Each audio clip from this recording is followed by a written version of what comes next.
What's up, guys? Welcome to episode number 38. I think it's 38 of Reezy Talks. Let me make sure. I don't know why, I but I think it was just in the all of a sudden 40s, maybe. 40? No, it's episode 38. Okay, guys.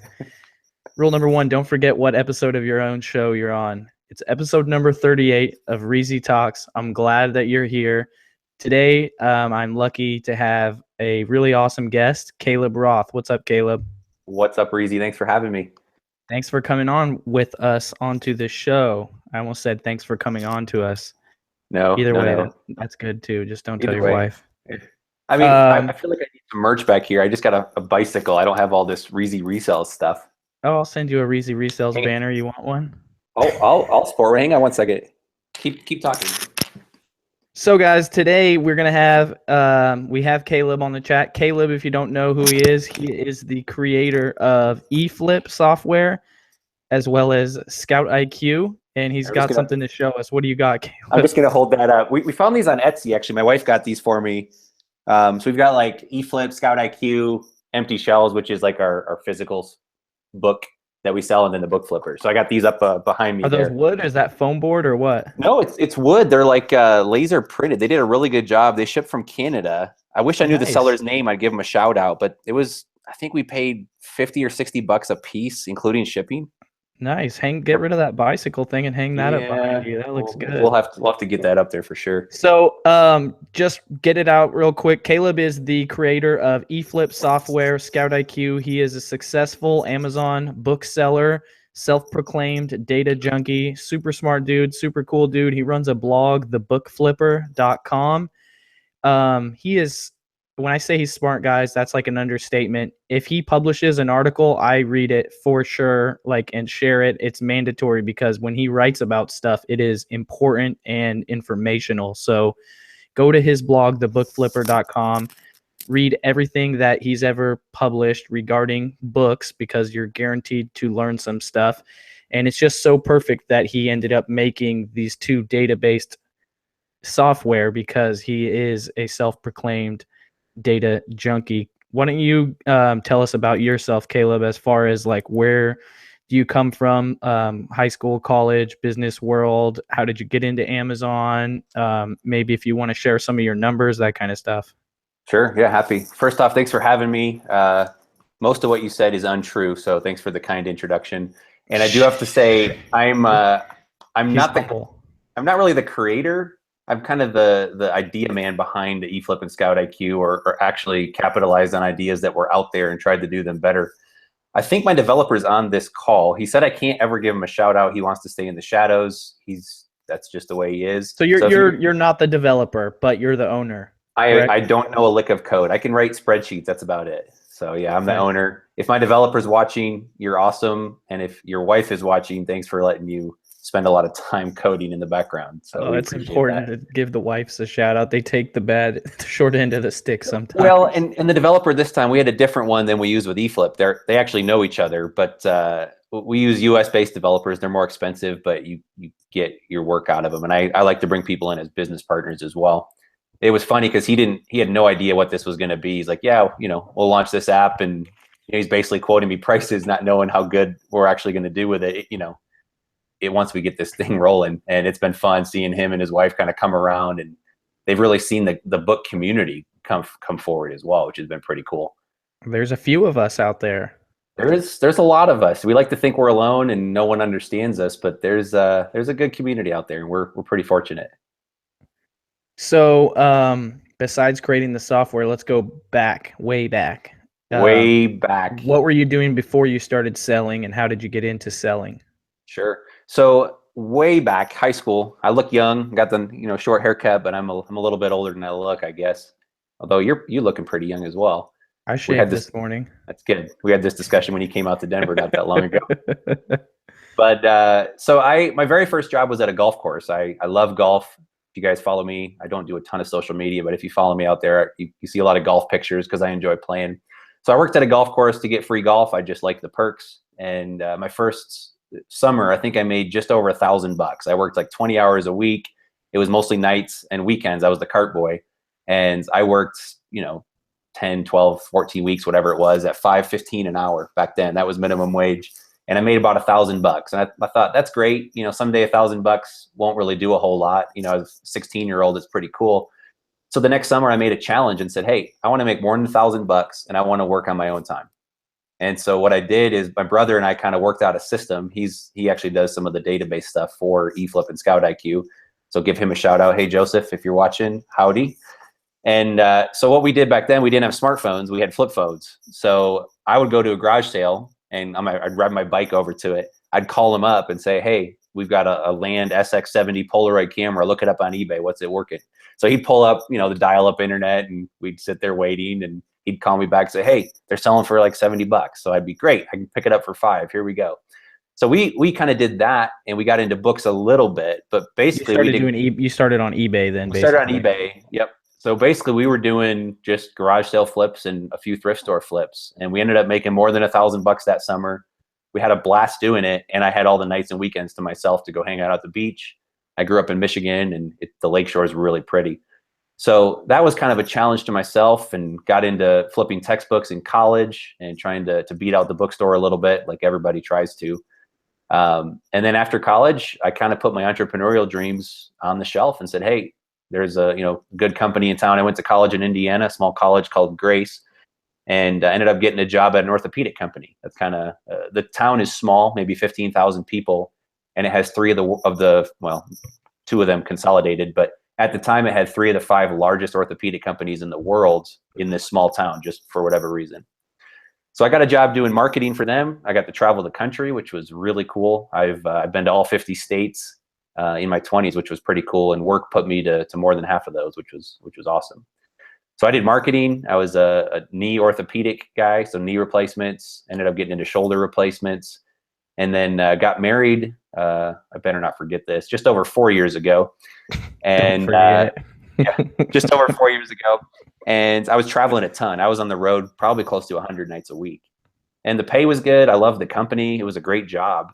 But I was on the road a ton, and said, well, that's not great. I want to be home with my wife. I want to be, making memories there instead of being on the road and, making memories with my coworkers. So we kind of started talking, hey, how can we, could we quit our job? What would we even do? It'd be really fun to run our own company. That's the dream. But what do you do? How do you make money? And so we're like, well, hey, we did books back in high school. We did books in college. There's some money in books. And we started getting back into it. And by then, the tools had improved quite a bit. You got a smartphone. In college, were you still doing just eBay? College, I actually got into Amazon. But we were primarily making our money going back and forth between semesters. So we'd get the class lists. I wasn't a hacker. I'm still not. But we'd get the class list from current students.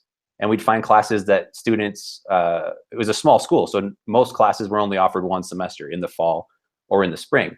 So we'd find students in the fall that there was also a class in the spring. We'd say, hey, the bookstore is offering you $30 for this book. We'll give you 35. And we'd meet them out of class. We actually got a loan from one of our business professors at the time. So we give the kids cash more than the bookstore. Then on the other side of the equation, we go track down the kids in the spring and say, hey, this book at the bookstore is $60. We'll sell it to you for 50 or 55. So we essentially squeezed out the middleman, the bookstore. We became the middleman. Was that all like hand to hand, or what were you advertising on forums, or like was there Facebook? We got the class list, and it's a small campus. Everybody knew everybody. It's pretty much it wasn't a commuter campus. We all lived on campus, I guess. Right. So primarily there weren't really any good message boards. Facebook was pretty big at the time in college anyway. And so we ended up just emailing the class lists. And again, you couldn't really get those, but if you found a student in the class, you could actually download their class list and then just send them an email. So we kind of spanned the future classes that way and said, hey, you can go do your research yourself, but this book's 60, we'll sell it to you for 55, bring cash and come over to Beta Dorm and room 201, and we'll be sitting there waiting, Right. So we had done it there. And then if we weren't able to move all the inventory, we ended up selling it back on Amazon. And we actually ended up selling them for more in some cases than we were getting from the students. We're like, wait a minute, why aren't we doing this instead? So we dabbled in that. We didn't really take it to a bigger level. We knew there was money in books, and then people knew me as the book guy, and they'd say, hey, the bookstore is giving me $5, $10, $20 for a book. Can you sell it? I'm like, yeah, Amazon is selling for $60. I'll take 10%. And they said, done. So I ended up keeping a whole inventory system with spreadsheets, because me, I like data. And I was like the guy on campus. People would just drop the books off. I guess they trusted me well enough, which was cool. And I would sell the books, and as they sold, I'd give them cash or write them a check, and I was kind of their guy, so they didn't have to create an Amazon account. Nice little system there. Yeah. And the light bulb never went on. I also sold a cappuccino. You know those gas station cappuccino machines? Yeah. So they make them. You have to like have, the ones that take the powdered mix. yeah, exactly. It's terrible, but it's delicious It's at the so same bad time. for you. It's not even coffee. It's like powdered No, caffeine with coffee flavoring. I don't actually know if there's caffeine in it, but it's basically just a warm sugary beverage, and it tastes great. But so I wanted one. I'm like, well, hey, this could be a business, right? That I can write it off. So I went and found they had a pour over model. Normally you have to get a water line, Mm-hmm. and this college didn't have the hookups for it. We were kind of an old concrete dorm building. So I got a pour over model and put that in my room. And then we found at a garage sale one of those old school like vending machines where you put the 2 quarters in the top and then turn it. And we had like Swiss bars or nutty bars or Swiss cake rolls or whatever. And we kind of had a little vending machine in our dorm room. This is So hilarious. I mean, and I never thought about scaling these things. It was just, I want coffee, so let's put a coffee machine thing in here, and maybe it'll pay for itself, right? Right. So It's like the beginning of all hustles. it can be, and it was fun and it was enjoyable, but you kind of you count the money at the end of the semester. You're like, hey, I made $8. That's awesome, But I also got a free cappuccino machine. That's the point. So we never saw the potential with books, really. We did it. We made decent money. I knew the bookstore, the manager there. He's still a good friend of mine, and we had fun just kind of learning the industry. And then we forgot about it. I went and pursued the corporate dream. And when my wife and I sat down and said, all right, how can we get out of this? We knew it didn't make sense just to quit our jobs. As much fun as that would be to walk in and say, I'm out. Okay, now what? Like, we have a little money saved up. That's cool. But what do you do? So we said, all right, whatever we do, we have to start it on the side, kind of a side hustle type deal. Speaking of side hustle, shameless plug for the Side Hustle book. Chris Guillebeau is one of my favorite authors. He just came out with this book as well. Actually matches the yellow on your screen quite well. Nice. So that's nice. But Side Hustle is pretty good if you have a full-time job and are trying to quit. Reezy will teach you lots of things, but this Chris Guillebeau will teach you some stuff as well. Awesome. You got to learn from everywhere. Oh, absolutely. There's so many ways to make it. We live in a silly age where everybody's connected with the internet and everything else. So anyway, we started doing books on the side. We back in the day, we had actually written a custom program to text an ISBN on a flip phone to an email address. It would then talk to Amazon, return the data to the email address, and then return it to your phone. So the whole process of SMS. It was all through SMS. That T9. is so genius. And we didn't know what we had. We probably could have sold that as the first scouting app before apps existed. Oh yeah, no, But definitely. Because when you were doing that, I was still probably, because I didn't get a cell phone right when cell phones came out, and I don't know when our timeline is. I started selling books maybe a little over 13 years ago, maybe almost 14 years ago. Okay. And the iPhone wasn't out yet. I didn't even have a cell phone. I think there was good internet, but I still remember, like, I'd be at a library sale and I'd be writing numbers down, and then I'd go to a payphone, or I'd go into the library and use the library computer and look them up. Or other scenarios, I'd go to a payphone when you could actually find a payphone, and I would call my brother and be like, hey, look this up for me. That's awesome. Well, we didn't realize what we had. My brother's like, I could probably write scripts that take the ISBN. So we'd sit in a thrift store and beep beep beep, type it in. Yeah, using the SMS gateway, right? And so this would have been 05, 04, 05, and the iPhone came out in 07. Wow. Yeah. And we were looking it up on Amazon at the time, and back then probably half the books were worth selling. I mean, it was anything worth. You could have just bought everything and been okay. Yeah. Back in the day, especially if you were talking about sending it FBA when FBA first started. Yeah, I remember you telling me your stories there. That was pretty cool. Yeah, but every book, every penny, like the cheapest you could see a book for would be like $10 FBA. Any book you touched. I wish. But so we had the early stages. We understood the textbook market. We had built custom software essentially, and then we forgot about it. We probably should have sold that. That would have been our first business, but the thought never occurred to us. So we came back to books, and by then smartphones were everywhere. So we were able to take the phone, scan a book, and you see the value like immediately. And so we're like, well, that's great. And we said, all right, we started a 100 book challenge. We said, all right, let's just find 100 books a week. We committed to that. We'll go to library sales. We'll drive to Chicago, 2 hours away if we have to, Indianapolis. We'll make drives. We'll go to thrift stores. We'll go to garage sales. Like, we'll find Craigslist ads, whatever. We'll just get 100 books a week. Let's just send them in and see what sells. Let's see if we can build this. And we actually mapped out a spreadsheet. We said, all right, if we sell 100 books and we sell, I think we estimated 2.5% a week. If we can sell 2.5% each week, we'll sell 2.5 books our first week. Awesome. That's not life changing, but you keep it's incremental, right? So you get 100, next week you get 200. Now you're selling 5 books a week. Next week you get 300 books. You're selling, 7.5. Well, I guess you've sold a couple, so maybe 7. Anyway, we kind of built that up and said, all right. And actually those numbers were working. We estimated 2.5%. I think we were selling that. So we kind of got to, a couple months down the road and said, all right, this is working. It's scaling. We just got to keep finding more books. And by that point, we actually decided to move out to Colorado. So we were in Indiana at the time. We're just outside of Denver right now. It was nice to see you a couple months ago when you came out for, was it Alyssa's softball tournament? Yeah, it feels like forever ago, man. What was that, July, August? I don't know. I'd have to look at the calendar. Sometime this summer. But so we moved out here. I ended up taking a sales job in the orthopedic, same company I was working for, and did that for about 4 months. And we were growing the business. We just went through the textbook season in August, and I ended up quitting in September. Sales are awesome in August, and we knew we could scale this thing. And that's the winter we ended up launching eFLIP as well. Which was what, 2 years ago? That would have been December 15 of 2015. Nice. Yep. Yeah, basically almost exactly 2 years. Almost exactly 2 years ago. Yeah. So we had done that, and between I think books is where most people start. If you're going to learn to sell on Amazon, it's really cheap. You can find books cheap at a thrift store. You pay $1 or $2, and you can't beat the margins. It can be hard to scale a business or find a lot of books, especially if there's competition or if you're in a small town. But if you're going to make a mistake, you might as well spend $1 or $2. Oh, well, you screwed up. It didn't really hurt you. It's a cheap tuition. Right. That's what I tell everybody. I mean, it's not like I created this saying, but fail fast, right? Because that's how you're going to learn. You can only learn so much from being told stuff, and some people learn more or less than others based on like reading information. And I think generally most people absorb information better if they make a mistake, especially if it costs them a little bit time-wise, financial-wise. So what's better than books where you can make your mistakes for cheap, for dollars, instead of $50 or $100? Exactly. And there's that rush of finding your first $100 book and then selling your first $100 book and then selling your first $500 book. And then Amazon loses it in the warehouse and they reimburse you $700 when the book's not worth anywhere near that. So there's some weird anomalies. And again, you can't beat the margins, but scaling takes some thought, some creativity.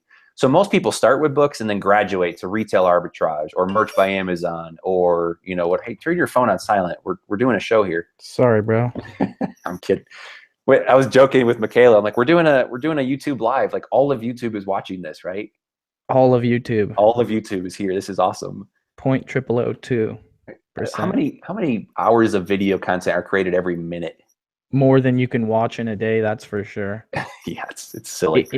I know a lot of people hire people to hire VAs to work for them to watch videos and listen to podcasts in their business niche to then summarize it for them in like a 15-minute read every day. That's awesome. So you're essentially getting like a what are the Cliff Notes version of all the YouTube content. That's great. Totally. There's just nuggets everywhere, man. That's great. I lost my train of thought. So two years ago, you went full time. Is that when you went full time, or is that when you started eFLIP, or is that? I quit my job in September of 15, and then we launched eFLIP in December, and then my wife quit her job in January. So did you go from idea to product that quickly, September to December? No, eFLIP we kind of put feelers out. I think I started the blog, the Book Flipper blog, probably earlier that year. I think maybe March or April.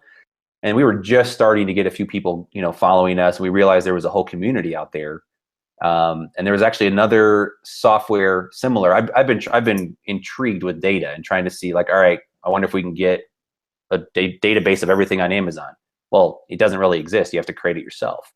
So I was kind of after that all along. I've been doing some arbitrage stuff, selling back to college bookstores.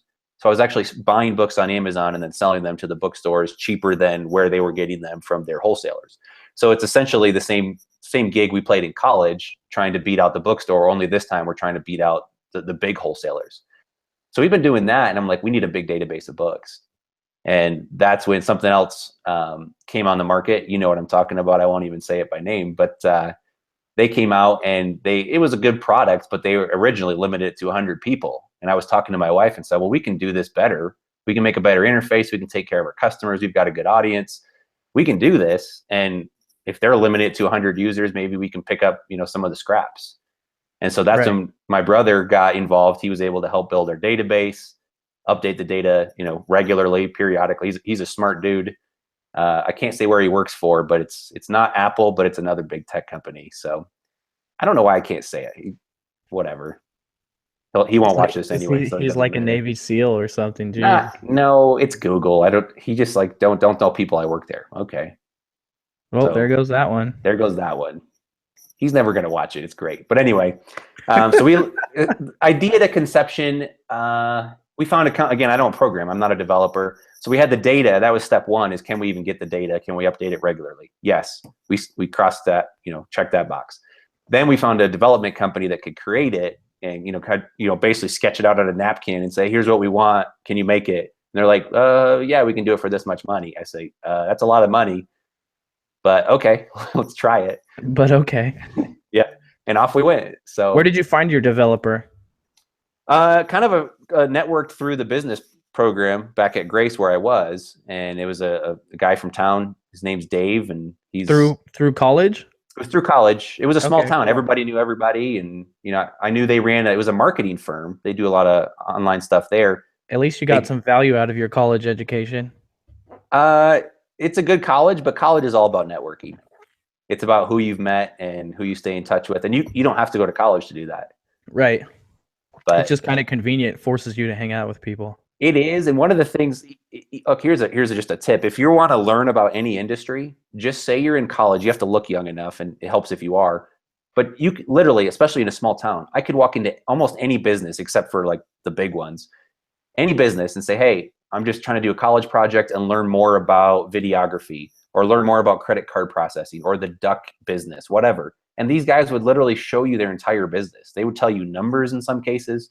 Like, you can do a lot of business intel just saying, hey, I'm just curious about trading your man hours, basically, for not even trading. Just say, hey, I'm in college. I'm doing a report on the social media marketing. Can you guys show me around your business? Can I take some notes? Can I ask some questions? And you can learn so much about an industry just by being curious. Exactly. So that's awesome. That's anyway, a good little pro tip. Yeah, so the guys spun it up. The developer was great. He's still on board. He still helps us when we make some upgrades to eFLIP, and it's been really neat. So what, for the people that don't know, what does eFLIP do exactly? So eFLIP is designed for people that live either out of the country or in the middle of nowhere, or can't get out and source books during the day because you have a day job. eFLIP basically Maybe you're at home with like 5 kids. Maybe. We've got our first on the way. Yeah, and, congrats, man. Congrats. Yeah, thanks. And we'll have that excuse. We got to be stay-at-home parents. Yep. So eFLIP basically turns Amazon into a marketplace. So if any of you guys like day trading stocks, it's essentially buying low, selling high. And there's a couple ways you can do that. The easiest way is with textbooks. You find books in the off season, the prices come down, there's a lot of supply, but nobody's buying. And then twice a year. So right now, Reezy, you're prepping for Q4 and doing all the retail arbitrage and buying stuff. Yep. You get one Q4 a year. Textbooks, you get 2, because students go back to school in the spring. In January, there's about a 4-week window where students are buying loads of textbooks. And then in August, you have about a 6-week window. And no, there's not 6 weeks in August, but about 3-4 weeks in August and about 2 in September. You get another big bump in sales. So you can buy books in the off season and just essentially swing trade, buy them sell them in season, make money that way. 2, you can buy cheap books that repricers have tanked on accident. You can buy up a book for $10 and then resell it back where it should be at $30. And 3, if you sell Prime, you can actually, this is really why the program's created. You go buy merchant fulfilled books, because a lot of times there's cheap merchant fulfilled books, $8, $9, $10, $15. The lowest Prime price on those, and again, a lot of these are textbooks, but the cheapest Prime price might be 30 or 40. It's estimated that half of Amazon's customers prefer Prime and would buy Prime if it exists. And it's estimated that only 10% of Amazon's sellers sell using Prime. Therefore, you have a big supply-demand mismatch. There's more people looking to buy Prime. Therefore, they usually drive the prices up. And it's not on every book. A lot of books might be selling for $8 and Prime is 10. So you get a small Prime bump, but it doesn't really matter. eFlip helps you find those books with a large price bump and then buy books. Where it gets intriguing is if you're going to go find physical books, you got to run around to thrift stores, library sales, garage sales, whatever, find these books, bring them back home, prep them. With eFlip, you go on, you essentially turn all of Amazon's catalog into searchable. There's a bunch of sliders. You can check out some YouTube videos. Reezy's got a couple out there as well. But you essentially can find books without ever leaving your home. So if you want to sit, I think Monday Night Football is going on right now. If you want to sit and watch that, you can sit there and buy books on your laptop. You can then send them to a prep company, so you never touch the book. They check it in, they send it to Amazon, and now you can run a business where you never touch the inventory. So it kind of opens a lot of doors, and it's pretty neat to see. Books are really dusty sometimes, especially if you have a lot of them. Yeah, dust doesn't really get me. I mean, it can. What gets me is when they're really wet. You know, getting mold smell and whatever else. Yeah, it's not good. That's part of the buying off of Amazon thing is that a lot of the times, just to let you guys know, when you buy books, they don't always show up in the condition that the seller said they were in. So part of the business model is let's open up what came from the mail today and let's make sure it's the right condition or not. And if it's not, then you return it back to the seller, etc. It just comes with the territory. Totally. And that's one of the annoyances of it, unfortunately. But the reason I buy from Amazon, the reason a lot of buyers buy Prime items is returns are super easy. You know, we're looking at a stroller right now, trying to figure out strollers, and that's a different game. Have you ever shopped for strollers? Yeah, I have actually. It's they range in price from like $100 to like $2,000. Right. And they're like literally they had like 3 or 4 shelves just full of them, and they're just like a whole section of the store. We went to Buy Buy Baby, and I'm like, I have no idea. But we ended up buying one on Amazon. They had a flash sale yesterday. It was like a $400 stroller for $200. We're like, okay, we'll buy it. But like, we didn't do the research yet. Who cares? We'll return it if we don't want it. Right. Like that's the beauty of Amazon. They'll actually send a UPS driver to our front door and pick it up, and we never had to leave our house. Yep. So that's why they're taking over the world. That's exactly why. So what kind of so with eFlip, for example, sometimes you make like really big scores. Can you talk about any type of like really big scores you've had maybe recently? Like buy it for what, like 15, sell it for like 75, and you're like, oh crap, they have 23 copies. Yeah, so where it gets fun is you have to kind of search around and try and find them, and depending on what your skill sets are, how experienced you are, especially like day trading stocks or something, it can be difficult to find them at first. But once you do, you're not just finding onesie twosie. So again, I go to the thrift store, I find one book on the shelf, that's it. Well, I'd like to find 10 of those. They're great flips, but the store only has one. With eFlip, like you mentioned, you can find a lot of times there's some big sellers or wholesalers that'll have 30 or 40 or 50 or 100. One of my better flips, I usually don't go deeper than say 10 or 20 copies at a time, just because I could be really right or I could be really wrong. I found it was like a grade school, like a Saxon math book or something. I love Saxon math books. And I snagged 20 in good condition from one of the bigger, bulk sellers or wholesalers, merchant fulfilled. I think I paid $10 a pop with shipping. So I bought like 20 of these. So dropped $200.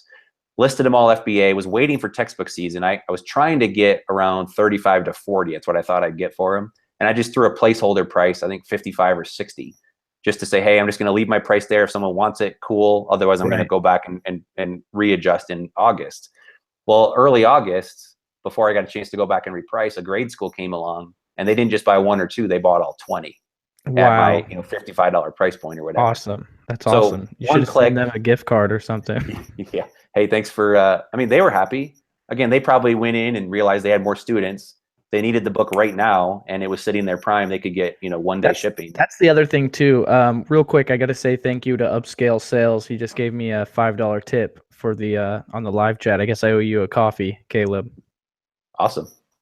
A lot of people they neglect the fact that people have expendable budgets a lot of the times, school systems, organizations, stuff like that, and they're not going to buy from eBay. They're going to buy off of Amazon. It's literally, that's just what they're going to do. And so they're not checking the prices so much. And it's kind of what happens when you sell textbooks during textbook seasons, because college students have like an allowance to buy books. The government gives them money with their grants and loans and scholarships or whatever. It's not like they worked hard for those dollars and they're trying to make sure they can spread them around properly.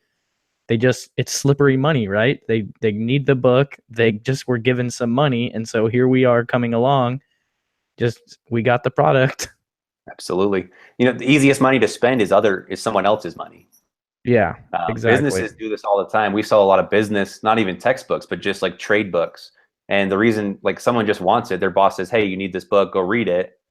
Here's a credit card. They don't care. They're going to go find a cheap prime price, or they don't even care if it's cheap. They just want it prime.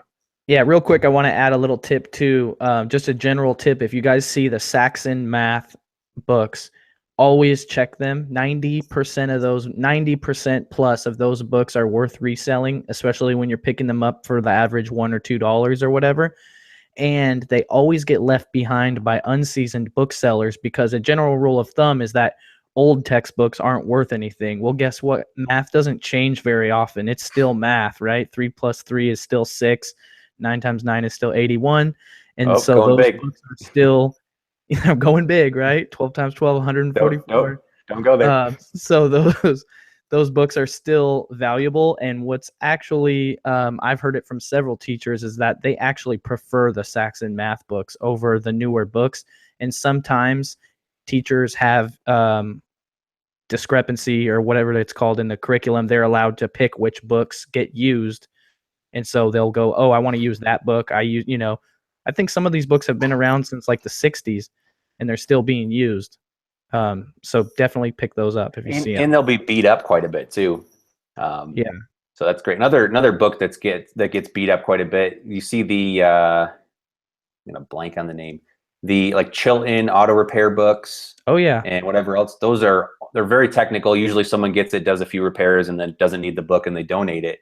Those books sell. Sometimes if they're really rare model cars, you can get $40-$50 for them. But they're often $20-$30. Yeah, I like those books because they might have like a greasy page or something.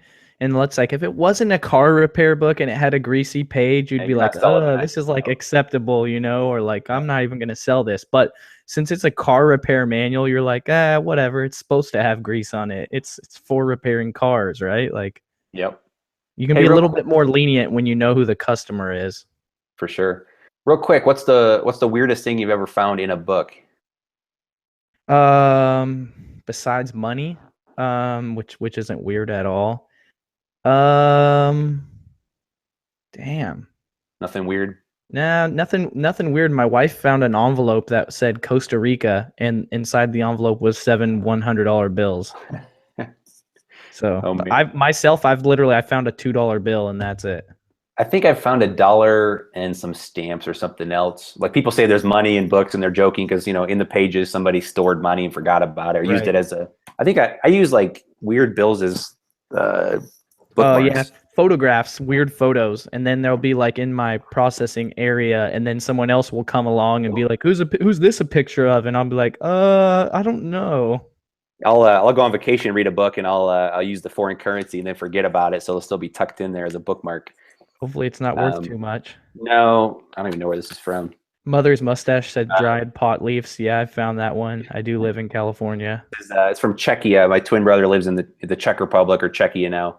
It's 100 crowns. It's probably worth, I don't know, $2 or something. 8.5 cents. It's probably worth more than that. I forget. I actually found a U.S. passport in a book this past week. It had just expired. We did. Yeah, I had an address in there, so we were able to return it. But nice. I mean, you don't want to lose that. Right. Definitely not. Nope.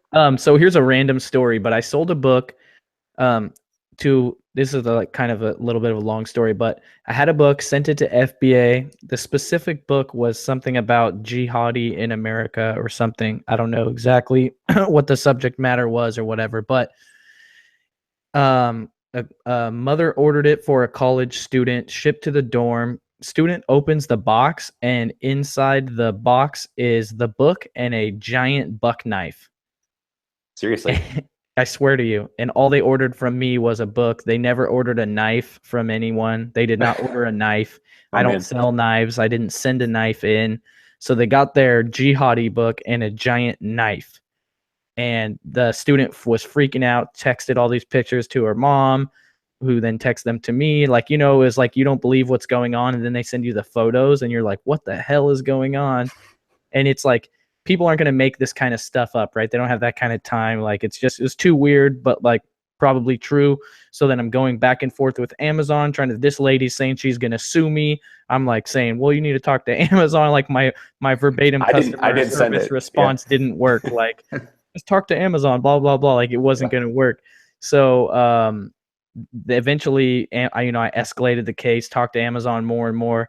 And it turns out, it was some worker put the knife in the box, and then they just like, oh, it's our bad. And like, I don't know what they did to the customer to make it right, give them free Prime for a year or Something. give them some gift cards or something. But is to this day, it's the weirdest thing that's ever happened to me with an Amazon sale.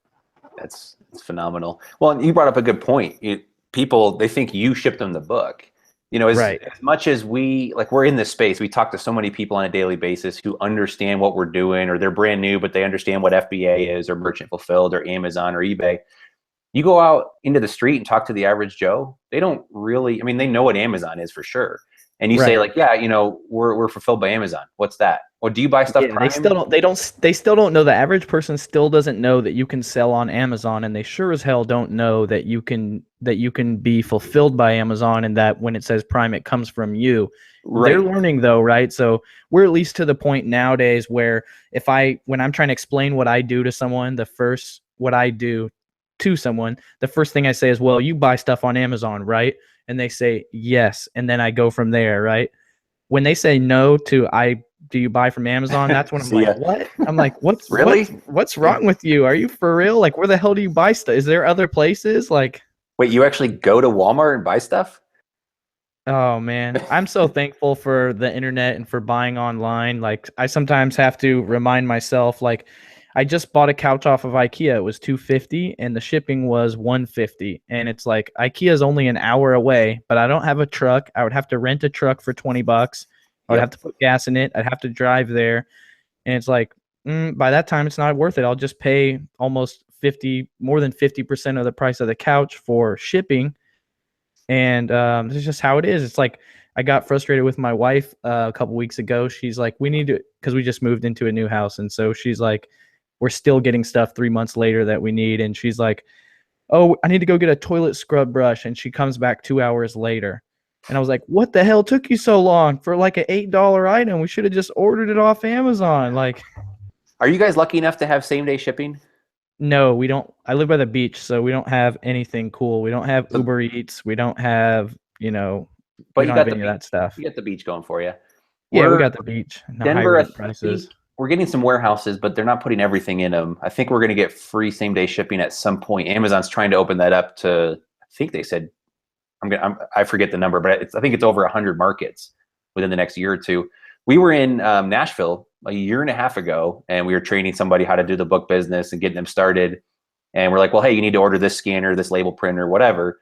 And we went on Amazon and did it. We go to check out. We're like, hey, put your address in. Let's see what we got. We go to check out, and it says, hey, do you want free same-day shipping? Yeah, wow. Duh. It was literally there within like 3 or 4 hours. Dude, that's so awesome. That is no extra cost. I mean, it's like literally you're like, hey, I'm sitting there watching a football game. I'd love some, I guess groceries or whatever else. I need I don't know if you can order beer on there, but I need some soda or whatever, and it'll be there. That's amazing. Yeah, I know. So we sell a lot of products. Grocery products is one of the categories that we've been getting into a lot over the last couple of years. And some of those are like snacks and type stuff that businesses would use, so like we get them from Costco, we get them from grocery stores, we bundle them into larger packages, and you can see where they're being ordered. Well, for one, because they can get purchased by businesses, and you can see it was a business because it's like annotated in your orders. And then you'll see like wherever it got shipped to, Chicago, and then it's like blah blah blah, third floor, 12th floor, suite, like whatever. It's a business address, and and then you're like, see 12 previous orders from this person, and you're like, wow, they buy from us all the time. Yep. And I looked into it one day and I was like, oh, they get 1 hour delivery. And so I was thinking about the scenario, expendable budget for the company, and you get to work, you're like, damn, the snacks are out. Let's click the snack refill button. The snacks show up 2 hours Shows later, up. like, Well, it's a and beautiful world. one of the cool things too, like it's easy. I got a stock trader mentality, and I'm always trying to buy low, sell high, and just like find an opportunity and go in and make a profit. We forget that, like, yeah, you can find a book for $2 and sell it for 50, and you're like, that's awesome. Then you just focus on yourself. The reality is someone out there is happy to pay the $50 because they wanted that book. They don't have time to drive around to thrift stores and hunt around and try and find it. They just go on Amazon. It's there, click it, order it, game over. So Exactly. we often forget the value we're providing, and people are willing, willing buyer, willing seller. They're willing to pay the money, and we live in pretty cool time. Yeah, it's a beautiful time, man. Were you going to be able to do any screen sharing of eFLIP or ScoutIQ? Yeah, I've got both up here. Well, I've got ScoutIQ up there anyway. I'd be happy to share. We can kind of get into that. Yeah. Let's go over ScoutIQ. I'm sure some of these people here have just signed up for it or are interested in signing up for it. First, before we do that, let me just let you guys know there's a link down below in the description that you can click on. There's a bunch of links down there you can click on, stuff that I use for my business, software that I use, other videos that I've made. But right at the top, after the first few lines, there is a link to sign up for eFLIP. That's a free 10-day trial. And then underneath that is the link to sign up for ScoutIQ. And Caleb is doing a deal, I believe, until the end of today or tomorrow. What is the deal? 20% off for lifetime? Yeah, so it ends tonight at 11:59 Mountain Time, and what is Mountain Time? Nobody knows. We had this conversation. Everybody knows Eastern and Central and West Coast, but there's a little area in the middle of the U.S. It's pretty much Denver, and I don't even know who else is in our time zone, but it's what is it like? Is it 2 hours ahead of California? It's 1 hour ahead, so it'll be Okay. 10:59 p.m. So it's 7:54 right now. So you got 4 hours. 4 hours from now. 4 hours from now, the deals disappear. What we're doing, it's essentially gone forever. Yeah, it's the marketing phrase, right? It's essentially a Kickstarter campaign. We've been in beta testing for 110 days. We've given it for free to anybody that's willing to test it, take it for a test run, and hopefully give us some feedback. And the community has been awesome. So if you've been part of our beta test, thank you. We really appreciate it. And we're just getting started. So we always joked that you're never ready to truly launch software. It's never fully completed. So we could be in beta testing forever, but we got to get paid. My developer actually said, hey, so he's watching this. He needs to make some money. That's how everything is, right? It's not like, I feel like back in the day, people used to be worried about perfecting stuff, but now times change so fast. Competition, especially if you're making technology-based products, you need to get it to the market so people can get some use out of it before it's not even useful anymore, right? Like you buy a video game, and before you even play it, there's already been 4 or 5 updates, and when you put the game into your PlayStation, you have to sit there for an hour and download 12 gigabytes of updates. Totally. Well, just go back to a book. You had to finish this, finalize it, and then ship it. And once you ship it, you can't edit it. This author can't come back and say, hey, I misspelled something on page 37. It's already done. Send your book back. Right. You have to be done with it. Digital opens up the door, and kind of the new school of thought now is, like you said, ship fast, fail fast, figure out, or in our case, hopefully we succeed. But the idea is get stuff out there and just see if there's demands. Yeah, it's almost to the point nowadays where the product, especially software and stuff that we use, technology, phones, computers, whatever, it's like what we would have considered betas 10 years ago.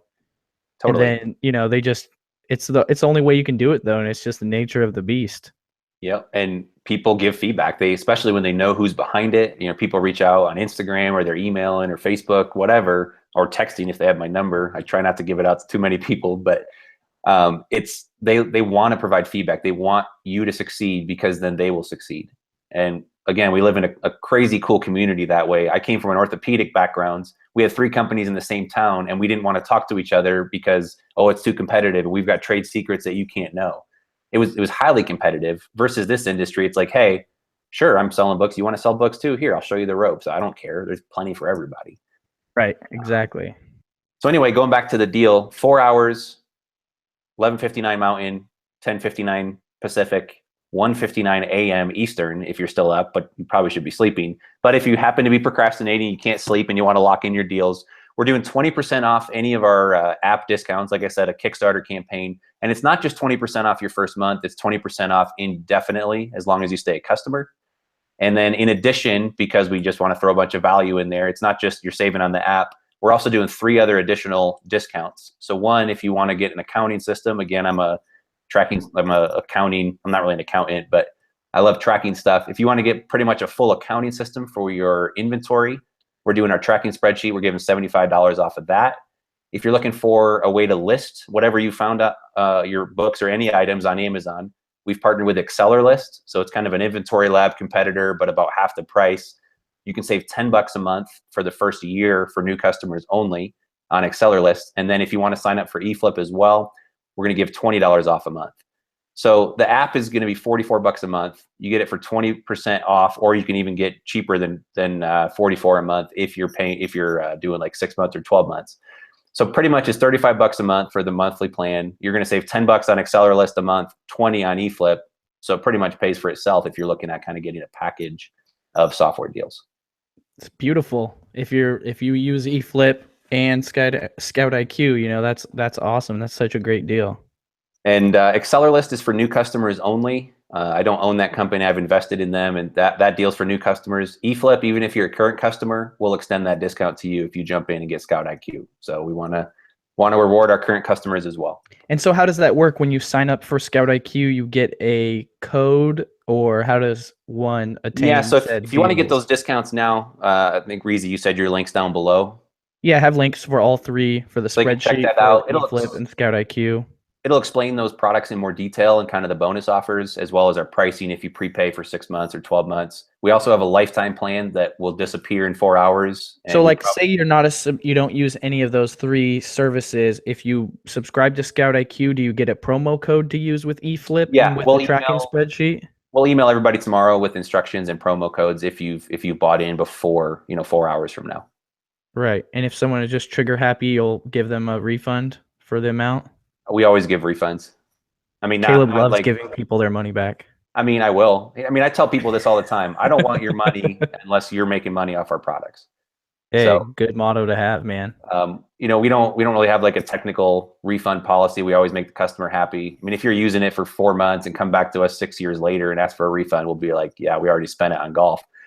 But yeah, if you're not happy, or we'll spend it all on Top Shot Golf. Yeah, top. What do they call that? Top Golf. I don't know what it's called. Whatever. Obviously. It's pretty fun though. But yeah, if you're not happy, we'll take care of you. We always do.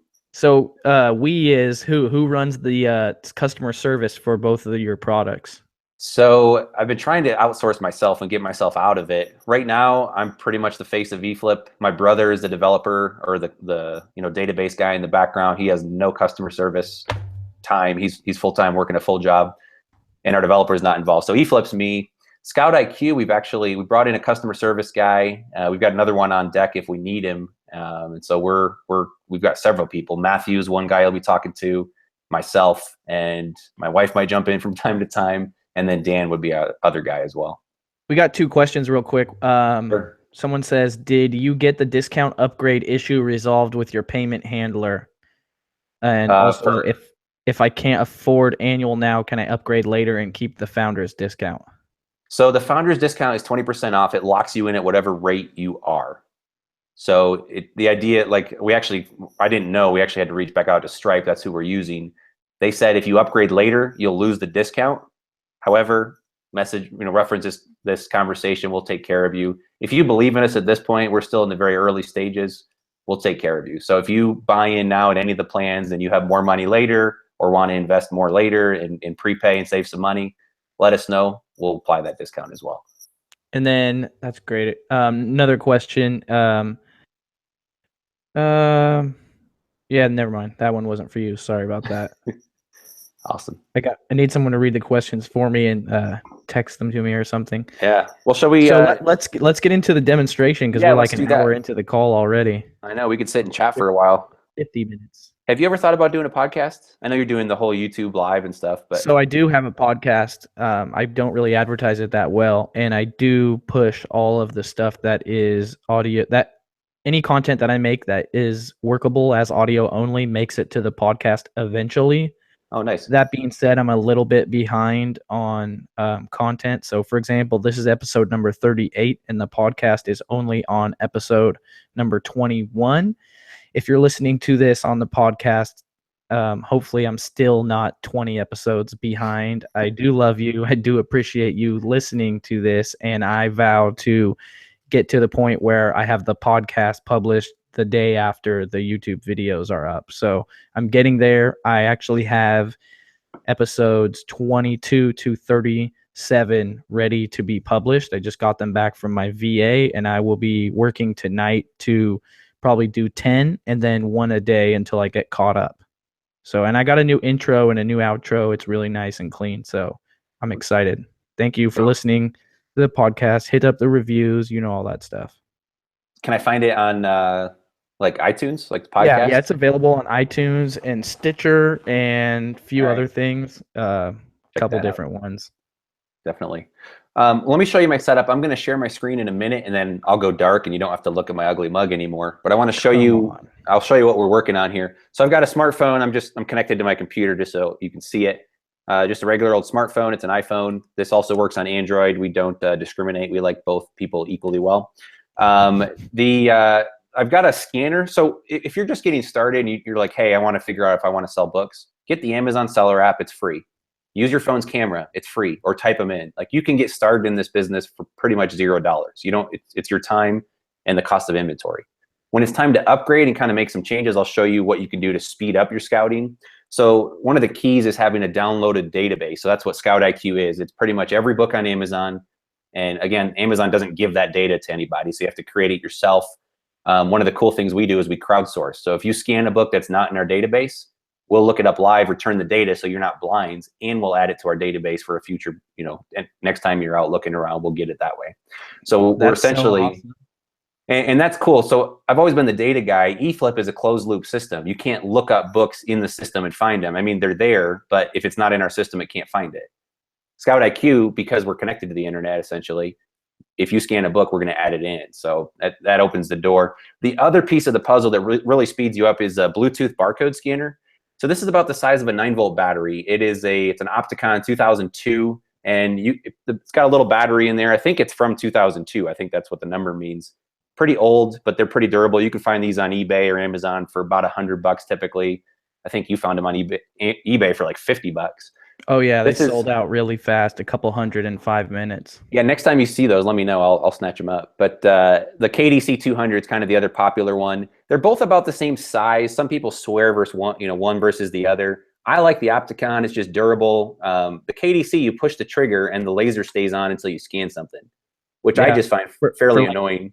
For like 5 seconds or so. I actually like that feature. That's the one thing I like about it, because sometimes when you'll have like a weird angle where you're trying to scan something, especially if you have your scanner on the back of your phone and you're like reaching up high, and it's like you can press it like in a more comfortable stance and then position it later without having to worry about pressing it. That being said, I don't like the KDC because it feels really flimsy and cheap.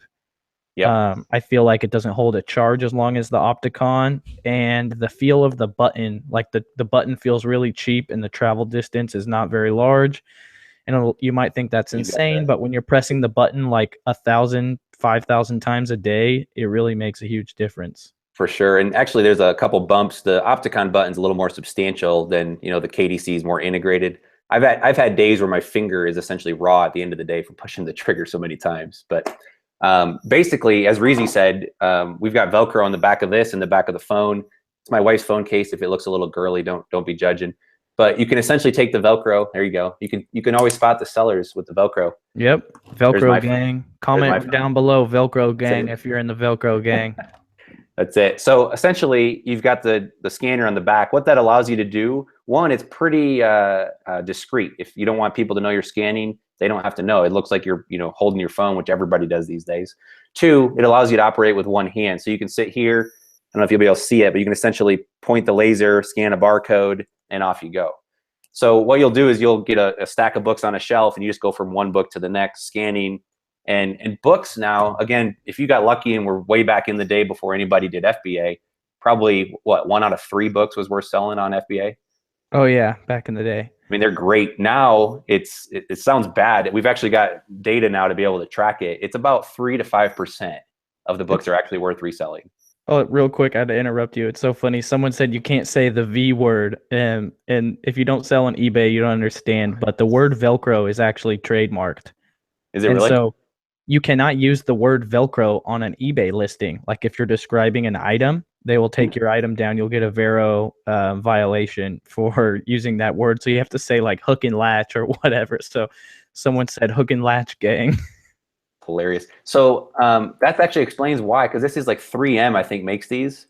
They're not command strips. It's I think I searched Velcro, but I don't think they're allowed to use it unless they pay the royalty, or maybe they own the trademark there.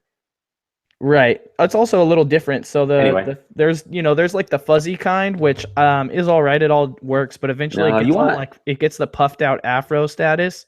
You want the locking kind. It's not going anywhere. Yeah, exactly. I have the same one or whatever. So when you touch it to itself, it doesn't bond. You have to touch it and then you have to push it together.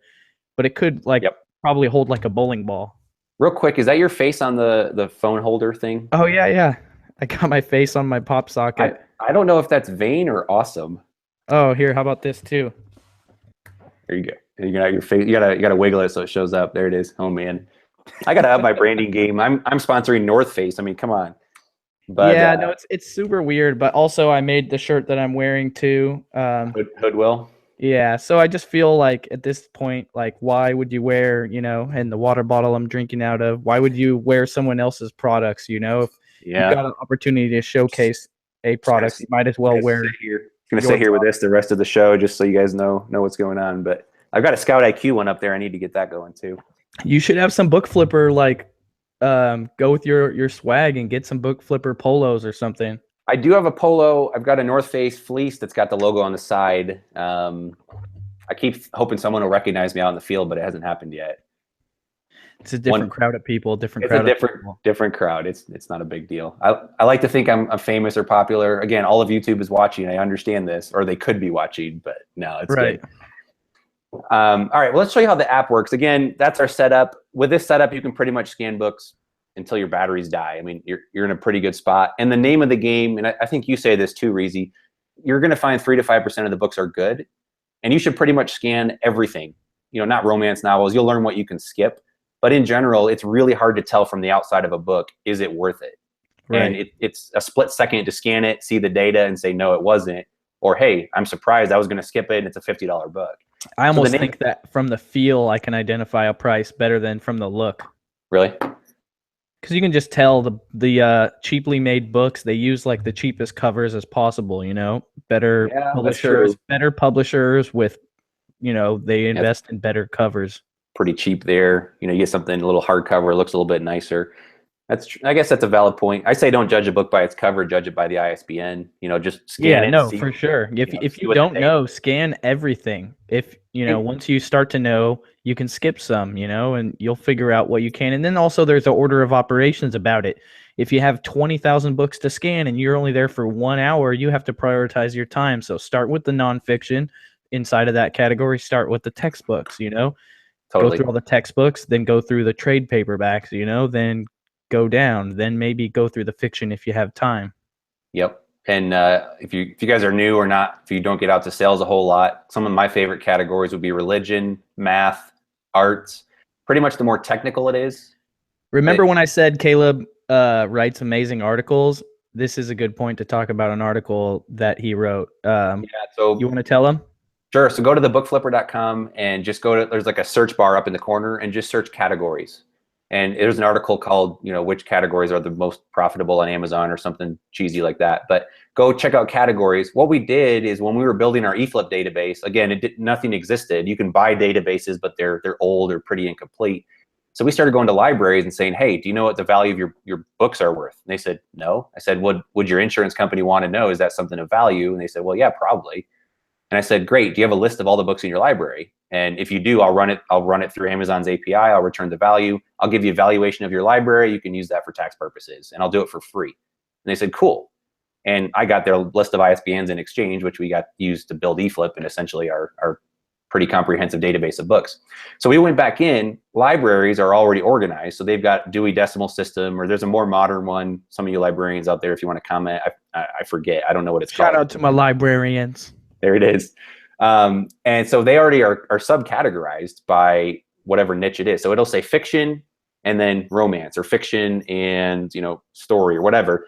Nonfiction is categorized into those categories we just talked about, like art, and they'll even get into crazy stuff like art, impressionism, art, whatever the other artists are. I don't know. I'm not an art guy. And so we went back, we took their entire collection. It was like 130, 150,000 books. And we were able to look them up on Amazon and say, hey, these categories are the most expensive categories on Amazon based on these subcategories.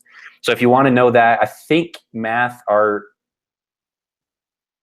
Judaism, I think, was way up there. But anyway, if you see these categories at library sales, or especially a lot of library sales are actually organized and they have signs telling you. You break it down into two different sections though, right? One being like which categories are worth the most, and then another one being which categories are most likely to have books of value over $10. Man, it's been a while since I wrote the article. You did your homework. Yeah, one of them would be everything you write, bro. That's awesome. One of them is what percentage of the books in this category are at least $10 or $20. I forget what it was. And the other one is, so again, it's like, hey, 30% of this category is usually worth money versus 10% in this category. That lets you know where to go. And then the other one was what's the highest average like prices per category. So which ones have really high priced books? And they pretty much line up. There's a couple ones that kind of bounce around, but that's essentially what it is. So someone made a funny joke. They said Judaism. I think that's the Church of the Jetsons. No. Judy Jetson. I see what you did there. Yeah, so let's get to the so let's jump in. How much time we got? These normally go at what? As much time as 2 hours is an average show, but whatever you want to give me, I'll take. All right. Well, I got some customer service to get back to. People asking questions, trying to sign up right at the end. How are you doing the screen sharing just with QuickTime? Can you see it there? Yes, I can. Yeah, so it's QuickTime. You can actually change it around. So I can actually I can bring back my webcam and say hey, or I can pop it in back to iPhone, and you can just plug your phone in. A lot of people don't know this. This is how you can do screen recording on your iPhone. And your phone has to be on. Before your phone had screen recording built in. Yeah, it's pretty slick. So you can do this, and then you can actually, like with Hangouts is owned by Google because it is Google. Sorry, YouTube's owned by Google. So we're doing this YouTube Live on Google Hangouts essentially. So when you do the screen share, you're just choosing your desktop, or you're choosing a specific window? You can choose a window. So we'll do a little homework lesson on screen sharing. So here's a little pro tip for you. Next time, design a little desktop wallpaper with the book flipper logo on the left and the eFLIP logo on the right, and then hide all your icons, share the entire desktop, and put that window in the middle. Yeah, we did that for our launch actually. Kind of did like a TV type setup. Nice. So I can share my whole screen. You can see my mouse, or I can cancel that and I can just share a window. So if you got sensitive information, or you don't want everybody seeing what's on your desktop, you can just share a window like this. So let's check out the app. So let's do it. So this is ScoutIQ. It's the only app. This is my wife's phone, but this is the only app she has on it. I'm just kidding. She's got other stuff, but she's loyal.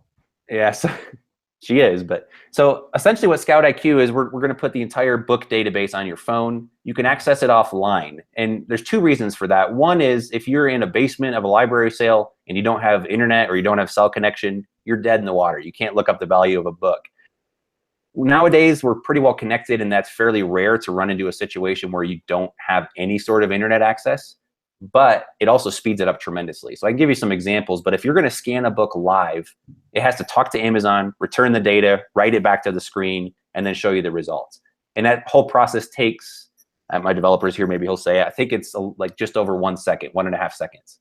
If you're doing a database lookup, it's as fast as your phone's processor can handle it because it's on your phone. I think it's like 0.2 seconds or two. Yeah, it's faster than what I like to tell people is that if you're looking at a book barcode to make sure your laser beam hits it, by the time you notice that your laser beam hit the barcode and you look back to your phone screen, it's already there. Exactly. And you can actually optimize. One of the nice things about the KDC scanner, you can optimize the inter-character delay on it, and you can actually set that up to be super fast. So the scanner I've got set up here, I'll show you kind of how it works. I'll kind of navigate around the app. So you can download the database. We've got everything in our database is updated once a day. We're going to try and improve that as we can, but for starters, once a day is pretty accurate. So the data could be up to 24 hours old if you just updated recently, maybe as far as 48 hours if you wait a day or two. It's not a big deal. Most books on Amazon, the prices do fluctuate, but a $20 book last week is probably still going to be worth selling this week. It's not going to tank completely. Some do, but you can also always look up a book live. So again, the name of the game is get through those 100 books as fast as you can to find the 5 that are worth reselling. And if you can't go fast, you're leaving a ton of money on the table. So we've got a database, we've got some customized triggers, and we won't get into a ton of this on this call. We've got if you want to go to YouTube, and you're already there, but if you want to pull up another window, you can check out ScoutIQ keynote speech. So just like Apple does their keynote speeches, we did that as well. You can do that and kind of see kind of why we created this app, what's behind it, kind of the logic to go into the triggers. But just think of it this way, like we sell books. A lot of people start with books and then go to other categories. All we sell is books. It's 99.5% of our business. We sell a lot of books on Amazon. So we basically said, all right, we want to create a better app than what's out there. It has to have a database mode. If it doesn't, there's no point in creating it. It won't do the trick.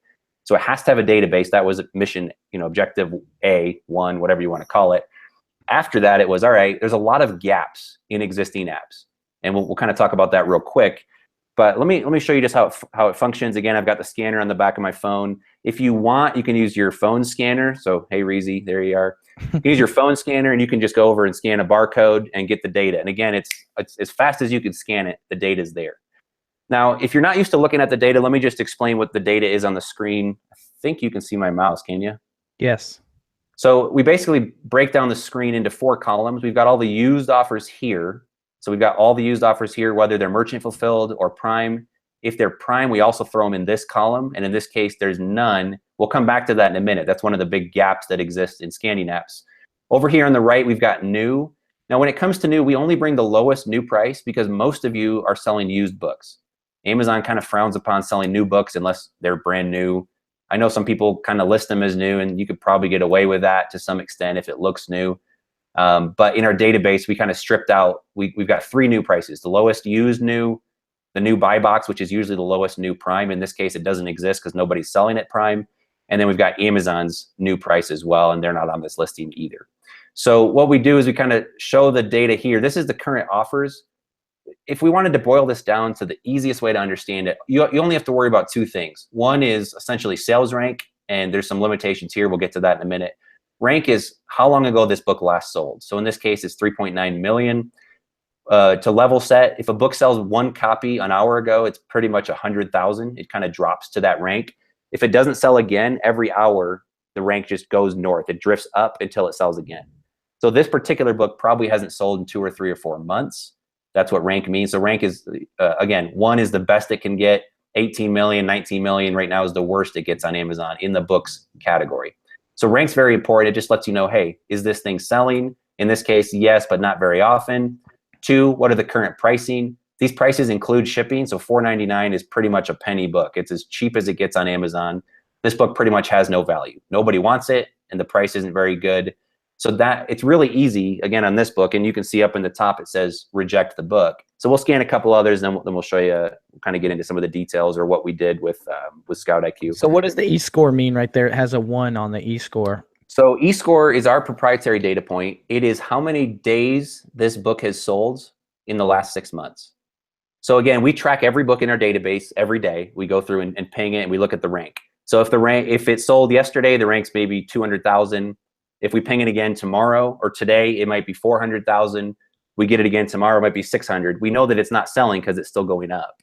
If the rank drops, so if it was 600,000 today and tomorrow we go scan that or look at that book in our database and it dropped to 150, we know that it sold. We don't know how many times it sold. One person could have bought 3 copies at one shot, and it just registered as 1 sale on Amazon. Amazon doesn't share the data, but the rank will drop. Therefore, we know it sold. So e-score is a scale of 0 to 180. 180 means it sold every day of the last 180 days. E-score of 1. 1 time every day. Yep. Yeah, it could have sold 10 copies a day. We don't know. So rank So of three. that number will never be 181. Nope. We actually cap at 150 because once you get high, it's pretty much irrelevant. A book selling 170 versus 160 doesn't make a difference. So you'll see 151 plus. That's the highest we get. But the top end is theoretically 180. And that's as accurate as you can get it for what you're trying to do. It could actually have sold more than one time in that day. Totally. It's limited. You can always click through. So we've got like Keepa charts. You can click through, or if you guys are data analysts, you can look at Keepa or Camel. You can essentially go in. I think we're loading the wrong book again. Yeah, I was like, that is not that 3.4 million rank book. My wife's phone is set up properly. Try Camel, see if that does it right. Does your wife still have the beta installed? She has the upgraded. So here's a 6-month chart on Camel, and you can see that the rank it's dropped once. So that's exactly what eScore is showing. You can see the rank on the left. Let me zoom in so you guys can see that. So again, the rank 1 will be up on the top. This is the way Keepa does it. So 3.6 million every day, and Keepa doesn't check every day. You can see the drops. They're checking every couple of days. We're checking every day. So we don't get our data from them. We're doing it ourselves. We don't want to be dependent on their data.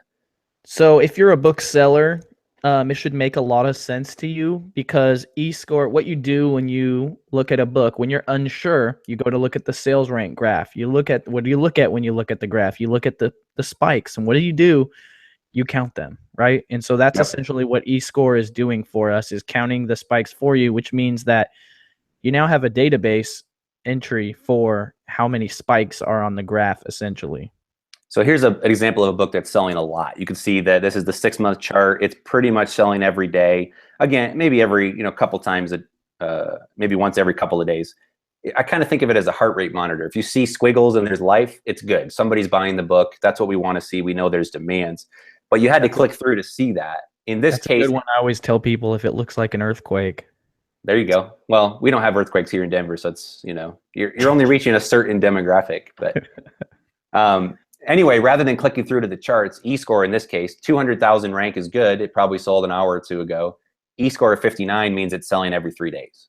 So that if there's a lot of demand, you can buy this book confidently, and that's essentially what eScore is.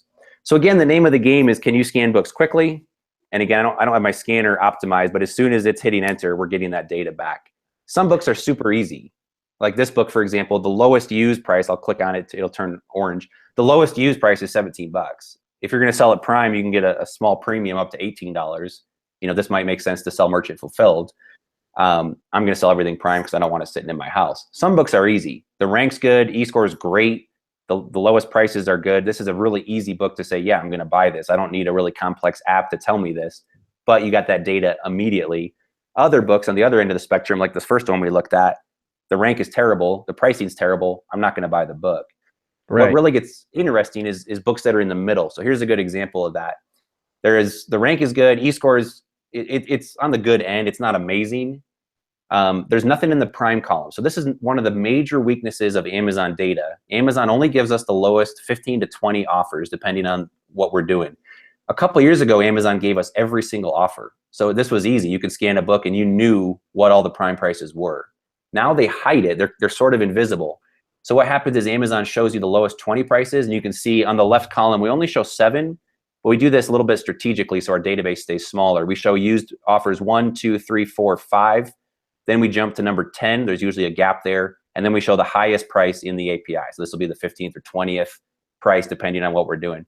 So you can see the pricing goes from 6 to 10 in the lowest 20 offers. There's nothing in the Prime column. That doesn't mean they don't exist. It just means they're not visible in the API. So what we've done is in the bottom row here, I'll tap on them so they show up. The used buy box is almost always the lowest Prime price. So this book is probably, if we're going to sell it Prime, we can probably list it for close to 18 bucks. The new buy box is almost always the lowest new Prime price. And a lot of times Amazon gets that price because they're the only Prime one on the listing as a new seller. And in this case, you can see Amazon's on the listing as well. So what happens is a normal scouting app, or if you're just going to look at the data, people are like, hey, there's no FBA offers. I can list it for whatever I want. No, there are FBA offers. We just can't see them. So in this case, like, how do you click through to go to Amazon? So good question. There's 2 ways to do this. One, we can click this Amazon logo. So you can just always tap that. It'll just bring up all the Prime offers. And again, this was database mode, but fortunately the price didn't move. So I look really good here. but the pricing can wiggle a little bit, but it's usually pretty close. So if we went back to the screen, we saw that the prime price or the used buy box was $17.94. We click on the Amazon link, it just brings up all the offers in our web browser. The lowest price was $17.94. So this is a good book. And again, I'll scan it again. We've got, again, we won't get into all the basics of the triggers, but we've basically got triggers built into the app when you first download it. And they're not exactly what I use, but they're pretty darn close. Is so that the an idea eFlip is, purchase? no, this is ScoutIQ. So the triggers come. The book that you're scanning. No, I'm actually trying to learn some MySQL. Okay. It's some basic database stuff. I'm a spreadsheet junkie, and once we a spreadsheet can only handle, I think, just over 1 million rows of data. And my brother kept telling me, hey, you just need to learn SQL. You just need to learn it, then you can deal with databases. And because I kept saying, hey, can you crunch this data for me? He's like, no, I'm busy. I'm like, well, I can't do it. It won't fit in a spreadsheet. So anyway, I'm trying to teach myself some of that. So you can always click through to Amazon, see what the lowest prime price is, or you can click the live button here. And again, it takes about a second and a half, and it'll actually return the live data. You get a nice pretty picture to see if that book matches what you have. And we can see the updated pricing. So again, the prices can change a little bit. I downloaded the database this morning. It could be 24 to 36 hours at this point in the day, but the lowest prime price is that used buy box. So we've got a lot of logic. You can watch the keynote speech and really get into that. But the main concept is the better the rank, the higher you can price it based on what you're seeing. So this book is selling every 3 days. The e-score is 58. Looks like one dropped off when we did a live search. E-score is 58, which means it's selling once every 3 days. So if the lowest price is 6, I can be pretty aggressive because 3 days from now, someone else is going to buy this book, and 50% chance, give or take, someone is going to want a prime book. So listing this for $17, someone's going to buy that for $17. That's not too expensive. I don't know, where would you price something like this, Reezy? At least at that price, considering that the new FBA price is $25.64, I wouldn't go any higher than like $3 less than the new price. Yep. So that's a good point too. It's crazy. People will actually buy a used FBA offer to save $3. Totally. I tend to stay 10 to 15% away from Amazon. That's the ceiling. And if I have a used book, why would they, they're not going to pay more than Amazon, certainly, unless they didn't know Amazon sold it. Or they happen to accidentally get stuck into the used section and didn't realize it. Totally. So we won't get into a pricing discussion too much here, but let's pretend there was no prime offers and Amazon's not on this listing. How high would you price this in your experience? If there was no prime offers? No prime offers, period. Amazon's not on it. So all you have is a $6 merchant fulfilled price to go against. Oh man. I don't know. Maybe like $49.99. I wouldn't want to go too high, but I mean, it's really people don't look at merchant offers. I feel like people just look at FBA offers. Like not a lot. I think most people, especially if you get the buy box, people aren't they aren't going in there, I mean, the used buy box obviously, but yep. They're not. I think like we're the nerds. We a lot of us are hustlers. We're entrepreneurs. Part of making money is saving money. And so like we're concerned with like saving money as much as like time allows or whatever. So we think that people do what we do and click on all other offers, but I don't really think most people do.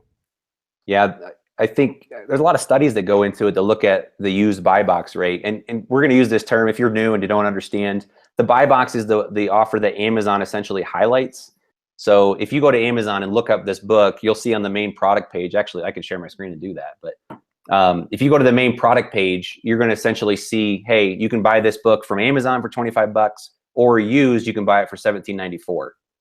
And they'll say 63 other used copies available from $6, but that's really small. It's like a really small blue link you have to click on versus they're featuring this price. And the way to get the buy box, Amazon doesn't really tell us. If you sell prime, it definitely helps. And if you have good seller metrics, but typically it goes to the lowest prime offer. That's it. People are drunk off consumerism, man. They don't do their homework. They're lazy. They want it now. They don't. And again, maybe they just want the convenience. Been conditioned, right? Like we have been conditioned to not be like that. But trust me, if I was lightly intoxicated, I might forget about that little blue link to click on too. Exactly. So a couple other things about ScoutIQ. Not only is it downloaded database, 2, it's developed by booksellers. Again, our main business, we do a lot of software now between eFLIP and selling spreadsheets and investing in Acceleralist and whatever else we've done. our main business still, we make more money off physical books than we do off software. It's still what we do. It's still what we love doing. So we put a lot of thought and logic into the triggers, and we have specific rules. Look for the, in this case, if the e-score is 58, we're going to look in the prime column first. If we can get a prime price, we're done. That's our price. We're going to compare it to Amazon to make sure we're not doing something silly, but that's it. The game's over. If we can't find a prime price, which 50% of books on Amazon don't have a prime price visible in the API. That doesn't mean it's not there. It just means it's not in the lowest 20. If that happens, if your app just says, hey, I'm only looking at prime prices, it doesn't know what to do. It either picks the lowest used and it would tell you to reject this or whatever. Like, I'm a big believer, look at the data your app is telling you. Like, we set this up, you can do audio only, or we got a vibrate mode if you want to put it in your pocket and it vibrates on accepts. You can do that, but I always advocate looking at the data, because a computer can only do so much. And looking at it, synthesizing the data, trying to make a decision will help. But all that to say, when you scan a book with our app, we're running through a range of calculations. You can edit those to your heart's content, but they come out of the box and they give you the best chance to price this book at a realistic market value. So in this case, if you were going to price it at prime price, it'd be 13 bucks. Amazon's on it for $12.65. So that's, you don't want to price above them, and you actually want to stay about 10% under Amazon. So in this case, even though Amazon's on it for $12.65, if you click through to the calculator, it's going to tell you your target list price should be $11.38. That's 10% less than where Amazon is. So everything we do is based on profit. We do a lot of logic in the background to tell you, all right, where should you price this particular book based on the data we can see? Step two, if you priced it there, what are you going to make after fees? And in this case, you're going to make just over $5. It tells you to accept it. The e-score is high. It's going to sell really fast, probably within a day or two, certainly within a week or a month if you price this accurately. So that's what we've done behind it. And we've also got a couple other screens. We'll show you these here. So this is kind of the traditional screen, or we call it like the Scout standard screen. This is what you're used to seeing, 3 or 4 columns in an app. You kind of see the data laid out. It's just numbers. It's not super pretty to look at, but we try and make it, you know, as nice as we can.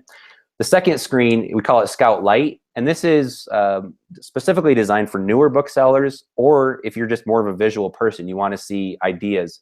What we've done is we've broken it out. The top of the screen here tells you the target price based on our triggers, which again, you can customize, or they're ready out of the box.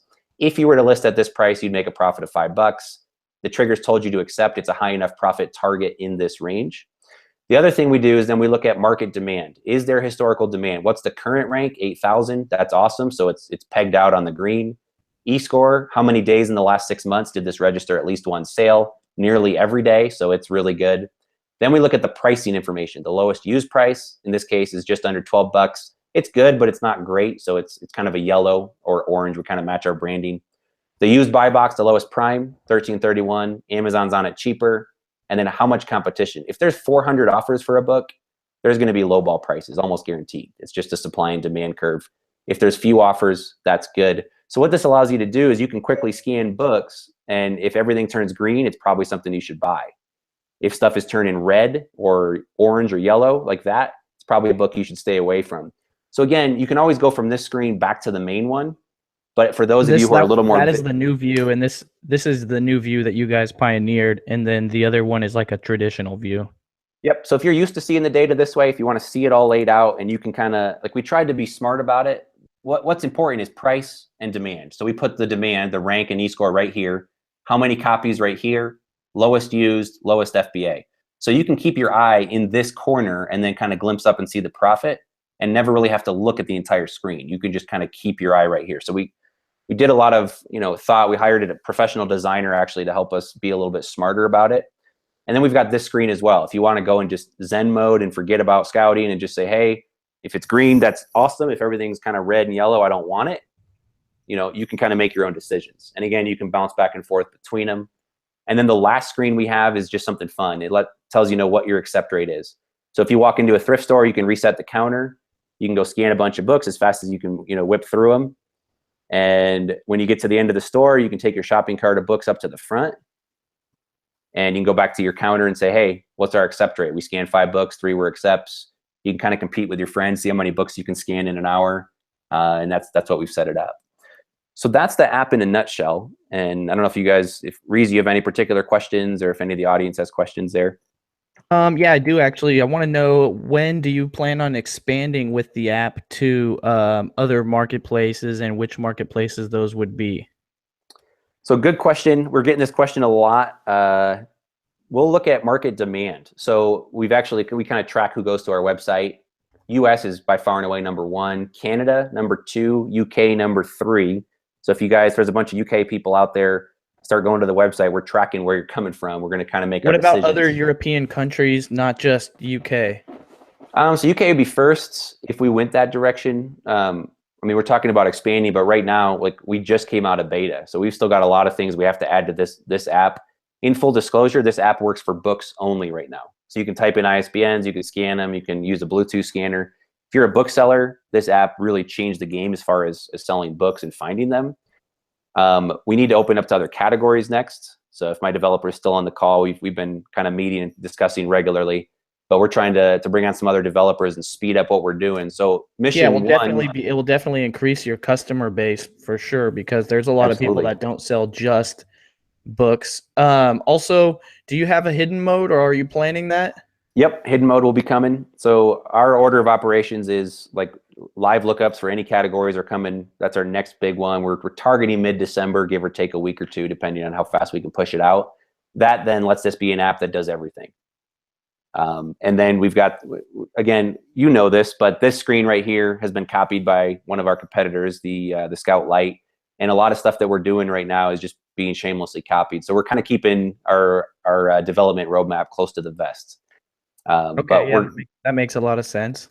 and I've picked your brain. You kind of know a little bit where we're going, so keep it hush hush. But we've got some good ideas up our sleeve that are really going to help you if you're trying to build this as a business and not just kind of a solopreneur. If you're out there trying to build a team, hire some employees, we've got some pretty cool ideas to kind of help you take your game to the next level.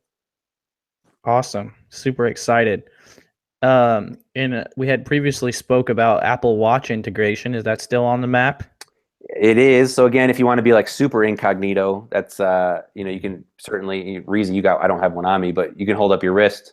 If you want to go into a store, leave your phone in your pocket and just scan with your Bluetooth scanner, it's really small. You can see the data. We'd probably show like the lowest used price, the lowest used buy box, and then the e-score, and essentially tell you, green or red, is this something you should buy? So Yeah, we it's can like really a dream come true. You could go into libraries where they say no scanners allowed.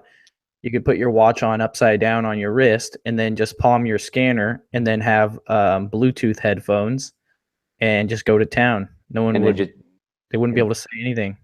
try not to get too excited when you're finding the winners, but Right. yeah. So we've got two whiteboards in my office full of things where we're going. Only two? Well, I have a third one. It's really small, but that's got baby names on it right now. Oh, that's the hardest thing to do in the world, obviously. It's I so mean, bad. honestly. Like naming an app is hard enough. We went back and forth with so much stuff before we settled on ScoutIQ. And I guess we could change it, but at this point we're kind of stuck. A kid's name that's going to be with them their whole life. I Yeah, mean, it's gnarly. I just remember, we probably went through like 3 or 4 baby name books, which just have hundreds and hundreds and hundreds of names, and like didn't pick one out of any of them. Like, yep. I picked my first daughter's name, Alyssa, with an A. She's essentially named after a pro female skateboarder. She spelled her name with an E, but I just seen it in a magazine. I was like, oh, Alyssa Steamer. I was like, I don't like it with an E. Let's change it to an A. Okay, cool. Rosa bought on that one, but Nice. I still forget where we came up with Luna. But it's hard, man. It's hard. Well, and you kind of look at what's trendy. You want to think like, what's a cute baby name, but then they're going to grow up someday and, maybe have their own YouTube channel or be CEO of a company or who knows. And you want them to have like a real name, right? Yeah, not like Barbie, or don't name them after any cars. Exactly. So anyway, Yeah, ScoutIQ is amazing. I can't wait for the live to roll out, for it to be available for everybody, not just booksellers. yep. The interface is really something that's nice, and I really appreciate the fact that you're an actual bookseller, not just a company that makes a software, and that you can address the needs that we want, and also customer service wise, like whatever specific need a certain person might have, which is great. For sure. Let's talk about eFLIP real quick. We got another 20 minutes. Let's go over Sure. eFLIP. Do you want to do some screen sharing? I was thinking, I don't know if you're up for this, but what do you think about finding a profitable flip live on the show? Just one? Just one? Find two, find Come on, five. man. All right, we'll do Let's that. give away some bolos real quick. Yeah. So real quick back before we move away from ScoutIQ, again, our Founders Club discounting. So that's kind of our beta testing. We're kind of opening it up. Reezy's got a link in the show notes down below. If you happen to be watching this live or catch it just after we finish, it is 8:41 Mountain Time. Yes, that is a time zone. At 11:59, so just over 3 hours from now, we're going to wrap up and the discounted pricing goes away. So if you want to lock in 20% off any subscription for the life of that subscription. So if you stay a customer, you get that discount. You can do that now. After tonight, the pricing goes back up. We've also got a couple other discounts. So if you want to list your items, not just books, anything on Amazon, $10 off a month with Exceller List, $20 off a month of eFLIP, which we're going to show you next, and then 75 bucks off the tracking spreadsheet. So you can lock in those founders pricing within the next 3 hours. Awesome. Don't miss your chance, guys. There's nothing worse than like having, what's it called, cold feet, and then later you're like, okay, I'll get on. It was like, too late. No soup for you. No soup for you. And also real quick, we do have trying to share my screen here as I'm talking. Can't do two things at once. Someone wanted to know, can two people use the same account? They cannot. So your account will be tied to your phone, just like you're used to with some of the other scouting apps. So if you want more than one license at this point, you'll need 2 separate email addresses, but you can use the coupon code. So check out Reezy's links. Use the coupon code FOUNDERS, all uppercase, at checkout to save 20%. And then we'll send you all the other coupon codes and instructions for redeeming the other software discounts tomorrow.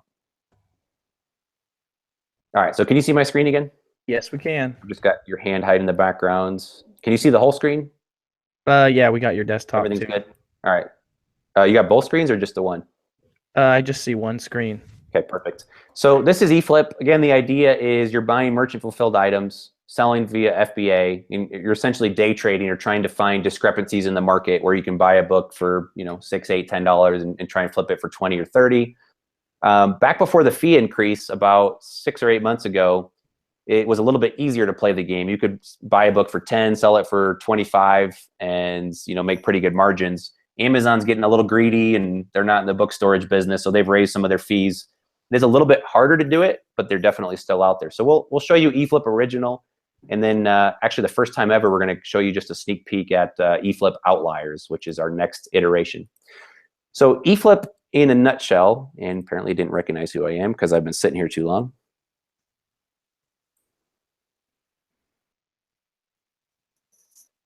So eFLIP in a nutshell, that's all the back-end stuff. You don't need to see all that. Is, again, we've kind of built that database of everything on Amazon. We've got kind of those same key prices we were talking about. So the key prices we mentioned on ScoutIQ, we're looking at the lowest used price. We've got the lowest new price, Amazon's price. We can look at a book's trade-in value, see if anybody's willing to buy it.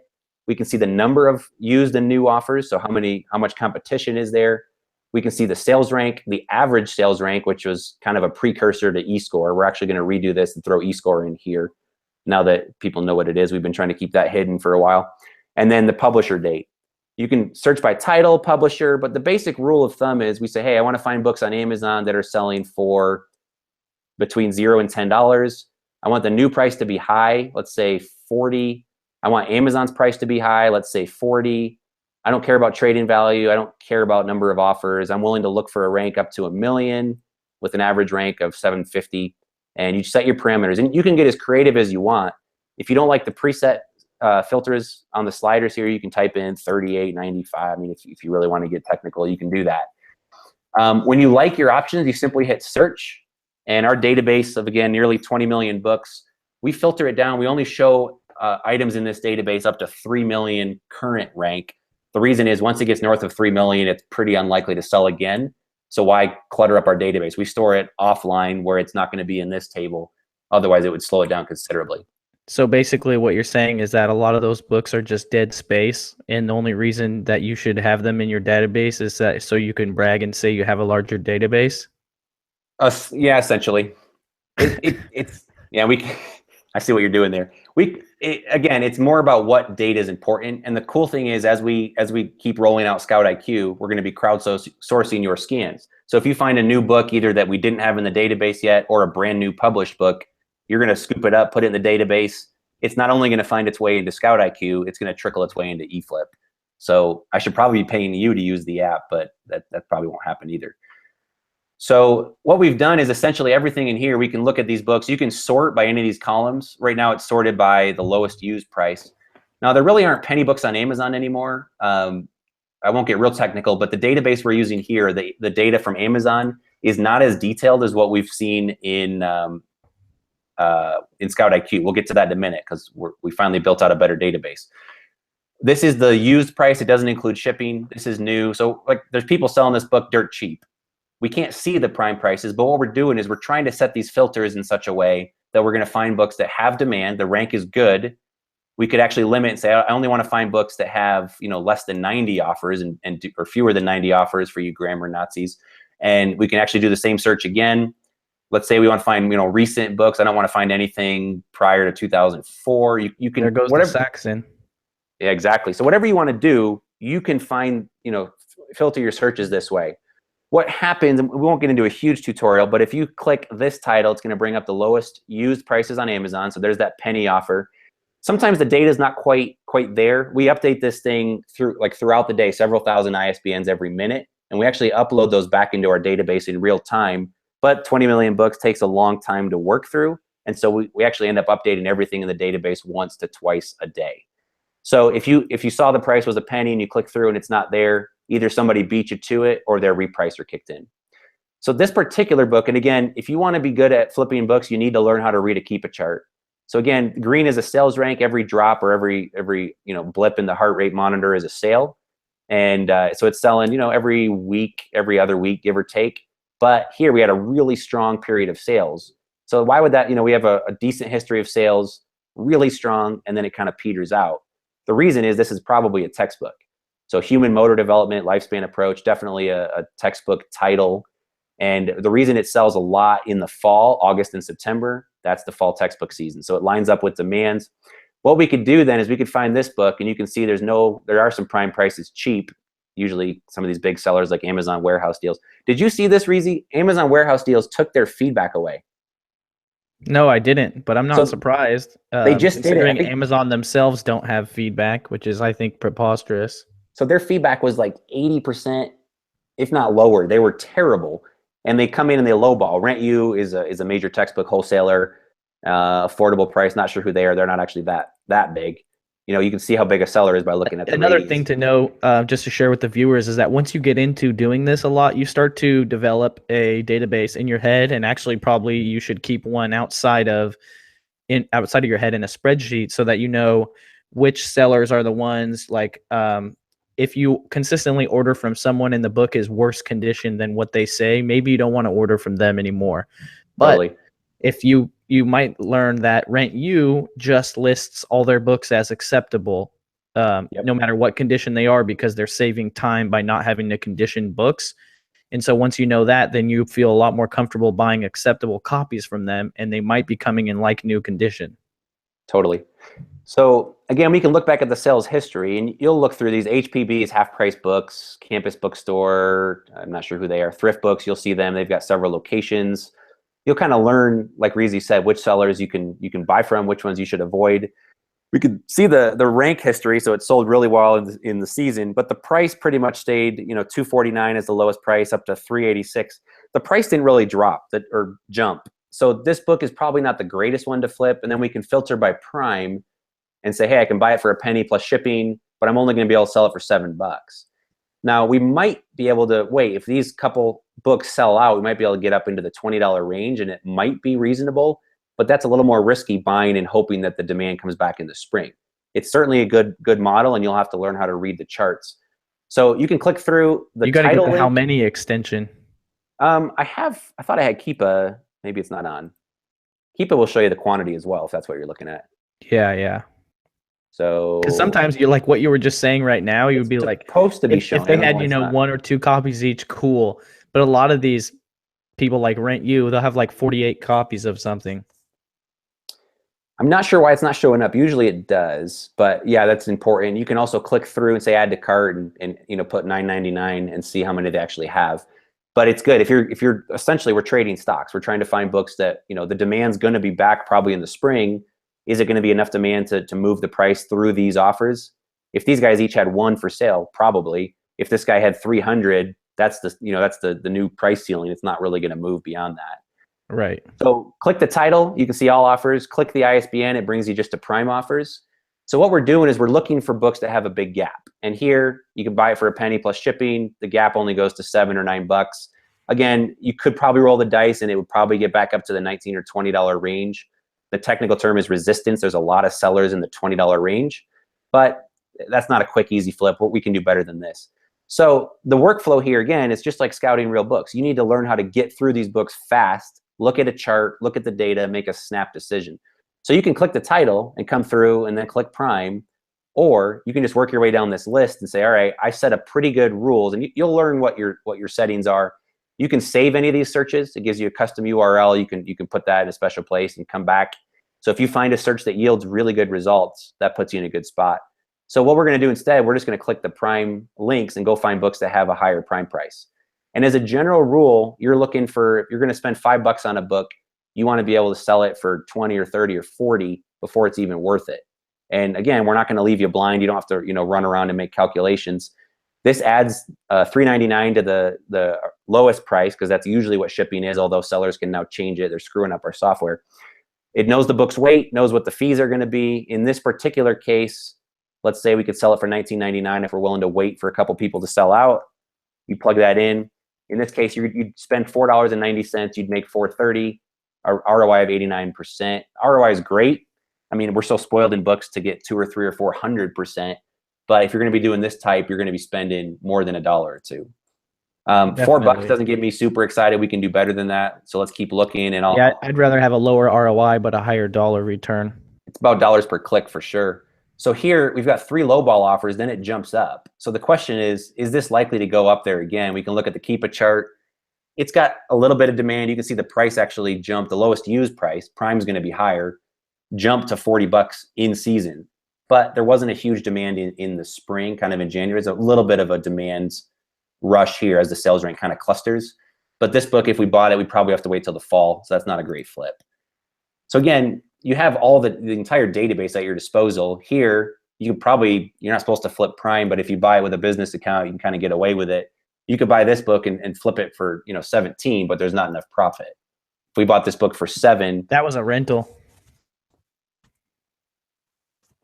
Totally was. But the next price, oh yeah, actually makes me look okay. Yeah, you're absolutely right. You can actually filter rentals out if you don't want to see them. You can change the links, and it'll actually filter those out. So if we go back to whatever book that was, we won't see the rentals anymore. Nice. So you can kind of customize the links based on what you want to see. Let's find a couple, and I'll show you outliers, because that's really going to change what we're doing.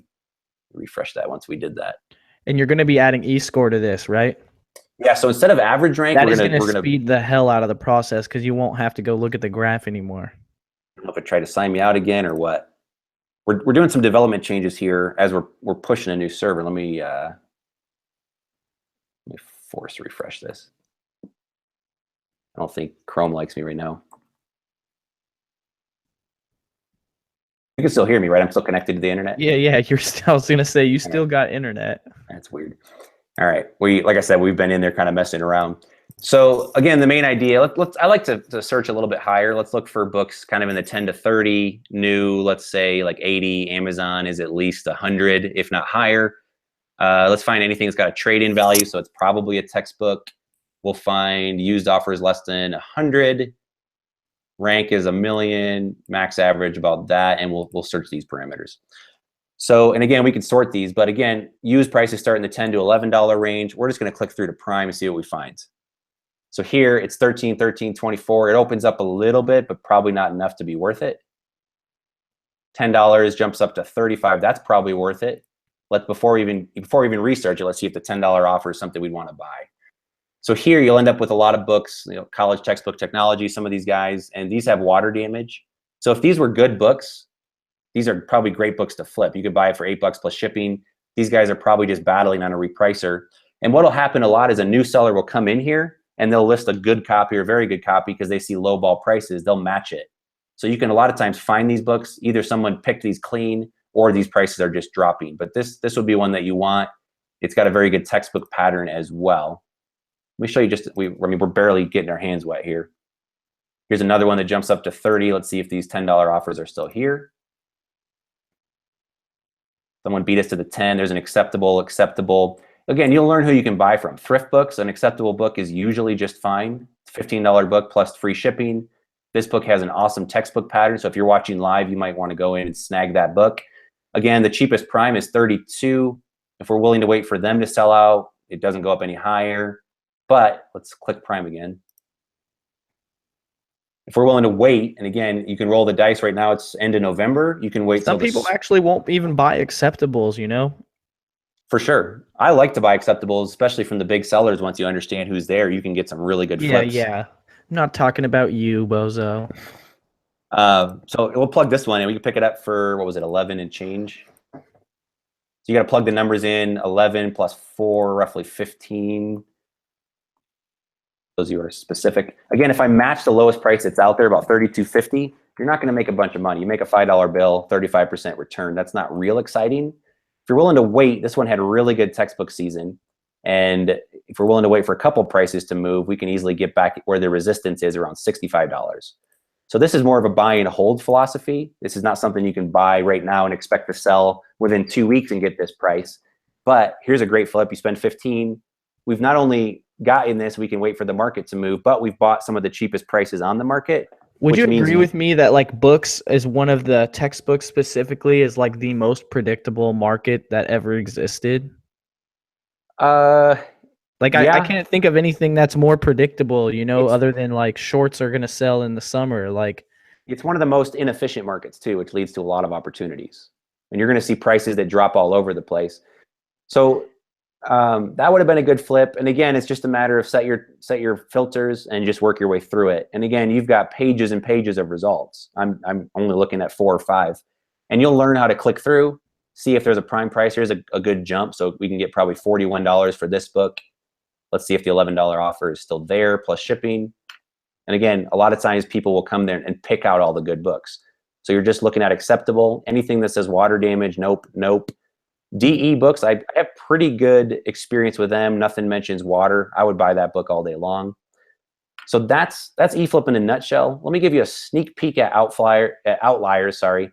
Are you a Malcolm Gladwell fan? Reezy, have you read anything by Malcolm Gladwell? I have not. So Malcolm's got a book called Outliers, and I'm aware of the book for sure. It really doesn't pertain to flipping books at all, but I like Malcolm Gladwell, so it's the tip of the hat. The idea here is we've got all this data now. So the old eFlip, all we had is the lowest used price, the lowest new, and Amazon. That's the only pricing information we got. With ScoutIQ, we've got the lowest 15 to 20 offers. So we can essentially come in here and it's the same filters you're used to. So the interface is very similar. So this is going to be the upgraded version of eFlip. It is. And we're not charging any extra. If you're an eFlip customer, you get this for free. If you're a book customer. So it's not going to be integrated into the existing eFlip? No, we're going to keep it alone because people don't like change. And so if we launch a new software and just take away what you're used to, it's kind of like who moved my cheese? People get angry. So we're going to leave eFlip or all books alone. We have a proprietary textbook database. And we basically, again, because we work with college bookstores, we know what they want, what they're buying. So we take their list and basically integrate them here. So we know what's going to be popular. So you can do the same search as you were doing, but with a smaller database. Outliers will be a new category here. And it's only books at this point. I don't know that we'll expand it out, but we've got all that deep data with ScoutIQ now. And so what we've done is we've got, instead of the lowest used, lowest new, you pick your price. So let's say we want to look at the lowest used price. I want to compare against the lowest prime. So this is like X-ray vision. We're cheating. We're going to see past and see this other data that's here. We can compare to the used buy box if we want. Again, lowest used prime is pretty much this category. New buy box is the lowest new Amazon Prime. We can see Amazon's price. We can see the rank. We've got eScore. So we've got eScore implemented here, and then the number of offers. So we'll clear this out. This database, because we have so much data, the old eFlip had 3 prices: used, new, Amazon. This one, hopefully my internet's working again. It takes probably 3 to 4 seconds. That was a little longer than normal. We may have some load on our servers right now or what, but it's going to be a little slower. So if you're used to instantaneous, I apologize, but the data you're going to get here is worth waiting for. So what we can do is, again, we can say, I want to find the lowest used price, and I only want to spend 10 bucks. The old eFlip didn't have the shipping included. This does. So if this is $6.50, this is the lowest price, including shipping. It's the landed price. Then I say, hey, I want to find the lowest prime price, and I want to find it where it's at least, I don't know, 30, right? We can set our parameters. Let's say 40. Let's go find some books. I want to find the used buy box where it's at least 40. I want to see Amazon on this listing for at least 50. So if you guys, and Reezy, I know you've used eFlip in the past. I don't know if you have VAs doing it now. Yeah, for sure. If you've used eFlip in the past, this is essentially like cheating. Yeah, well, being able to see the used buy box offer is definitely cheating. So you can get as custom as you want, but a basic search, and you can say, hey, I want to find books that are selling a few times on Amazon. We can do this search. Again, it's going to take probably 3-4 seconds. We're going to try and fine tune that as we can, but again, it's worth waiting for. So here's all that data. The lowest used price on this book, it already includes shipping, $9.95. The lowest prime price is 51 bucks. So let's go see if that's actually still there. The same rules apply. Click on the title, it brings up all offers. Click on the ISBN, it brings up the prime prices. So what did we say it was? 51.21. Looks like they were price or kicked in and bumped it up just a bit. Now the demand on this is not quite there, although over the whole year it has been. It's selling plenty of times. And the black line here, this is actually a perfect example. I wish I had drawn it up this way. The black line is the used price. So it's historically been $30 to $40. Every once in a while it drops for no apparent reason, and it did that here. Although if we zoom in, it looks like someone actually beat us to this one, and the price went from $3 back up to where it belongs at $20. So our database here, again, is updated once a day, and that's how often the prices are moving. So someone found this, they got a great flip, and they're sitting back laughing. You could buy this for 25 bucks still and flip it for the 54. And after fees, you'd make $14. So one click, you can ship it to a prep company, pay them an extra buck to handle it for you. And again, you're only people say, well, it's only a 58% margin. I don't want that. Or 50%, sorry, ROI, return. No, that's 50% for sitting around. If you have money to burn and if you have money to invest, this is a great. It's a lot better than the stock market, guys. So here's a book, $8.50. The lowest prime is 51 bucks. Click through. Sure enough, 51 bucks. Data looks good. Let's see if the $8 offer is still there. Hey, it is. All right, it's acceptable, but we've got Texas book consignments, click Goodwill. I buy a lot from Goodwill. They pretty much list everything in acceptable. This book hasn't sold a lot in the last 2 months, but if we zoom out to a year, really good, strong textbook season pattern here and here. And in textbook season, the used price gets up to 30 bucks. In the fall, got up to 30 bucks. That's a beautiful chart. It's exactly what you want to see. Again, it's not just Q4 where you get a nice bump once a year. You're getting this twice a year. So that'd be a great book to flip. If you guys are watching, you can buy it for $8.59 and flip it. I don't know if you'd quite get 50.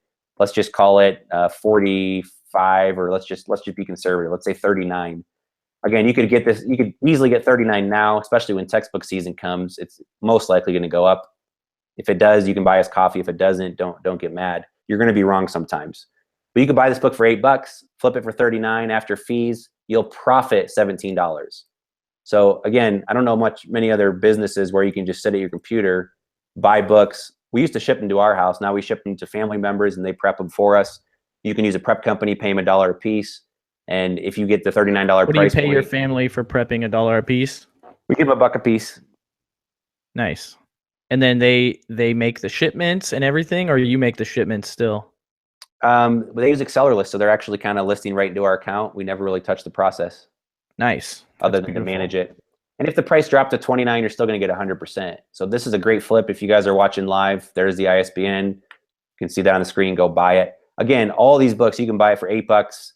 Just because the lowest prime is 47 doesn't mean you can get 47, but you have a chance. You just got to learn to read the charts. So this is eFlip Outflyers. Again, if you sign up for ScoutIQ by tonight, so 3 more hours, you not only get 20% discount locked in for as long as you remain a subscriber, we're also going to knock 20 bucks off your eFlip membership, and that's going to include this Outliers database. That's awesome. When are you going to release Outliers? Outliers should be rolling out tomorrow. Oh, shnikey.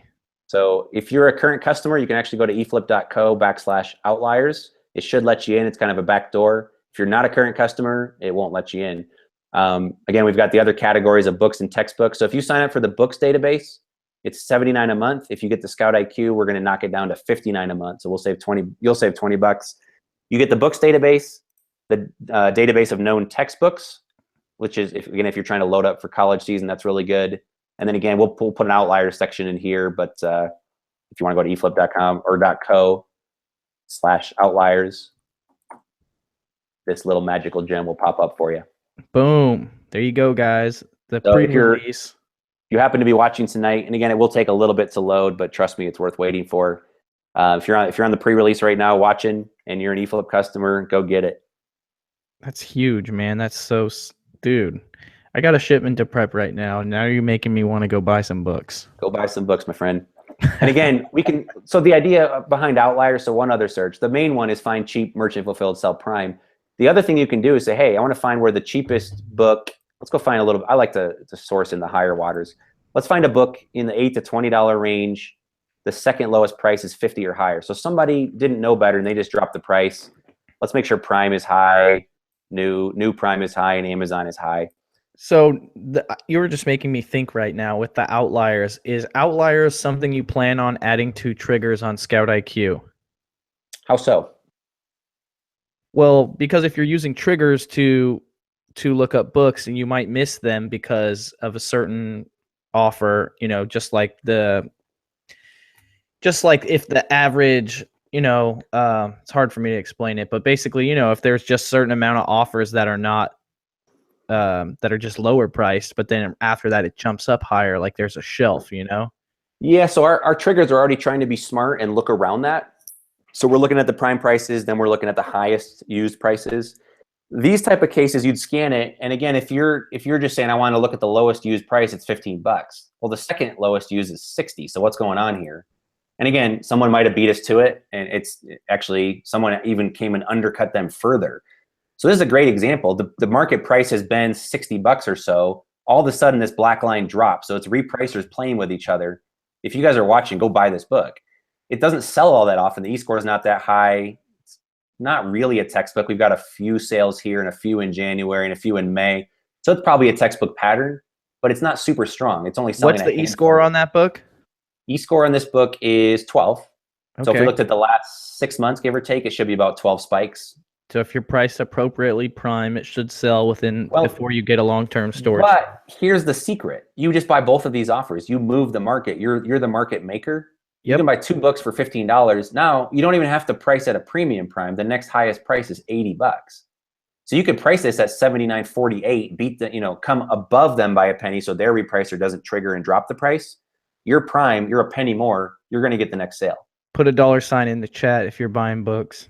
So hopefully someone just goes and buys this book. We can buy it for, it looks like $12 actually. Keep the tab open for a little bit and then refresh it in a minute. I want to see if it goes away. We will. So if you bought this for 12, flipped it for 79, you're going to make almost $50. That pays for almost a month of eFlip with the discounted rate.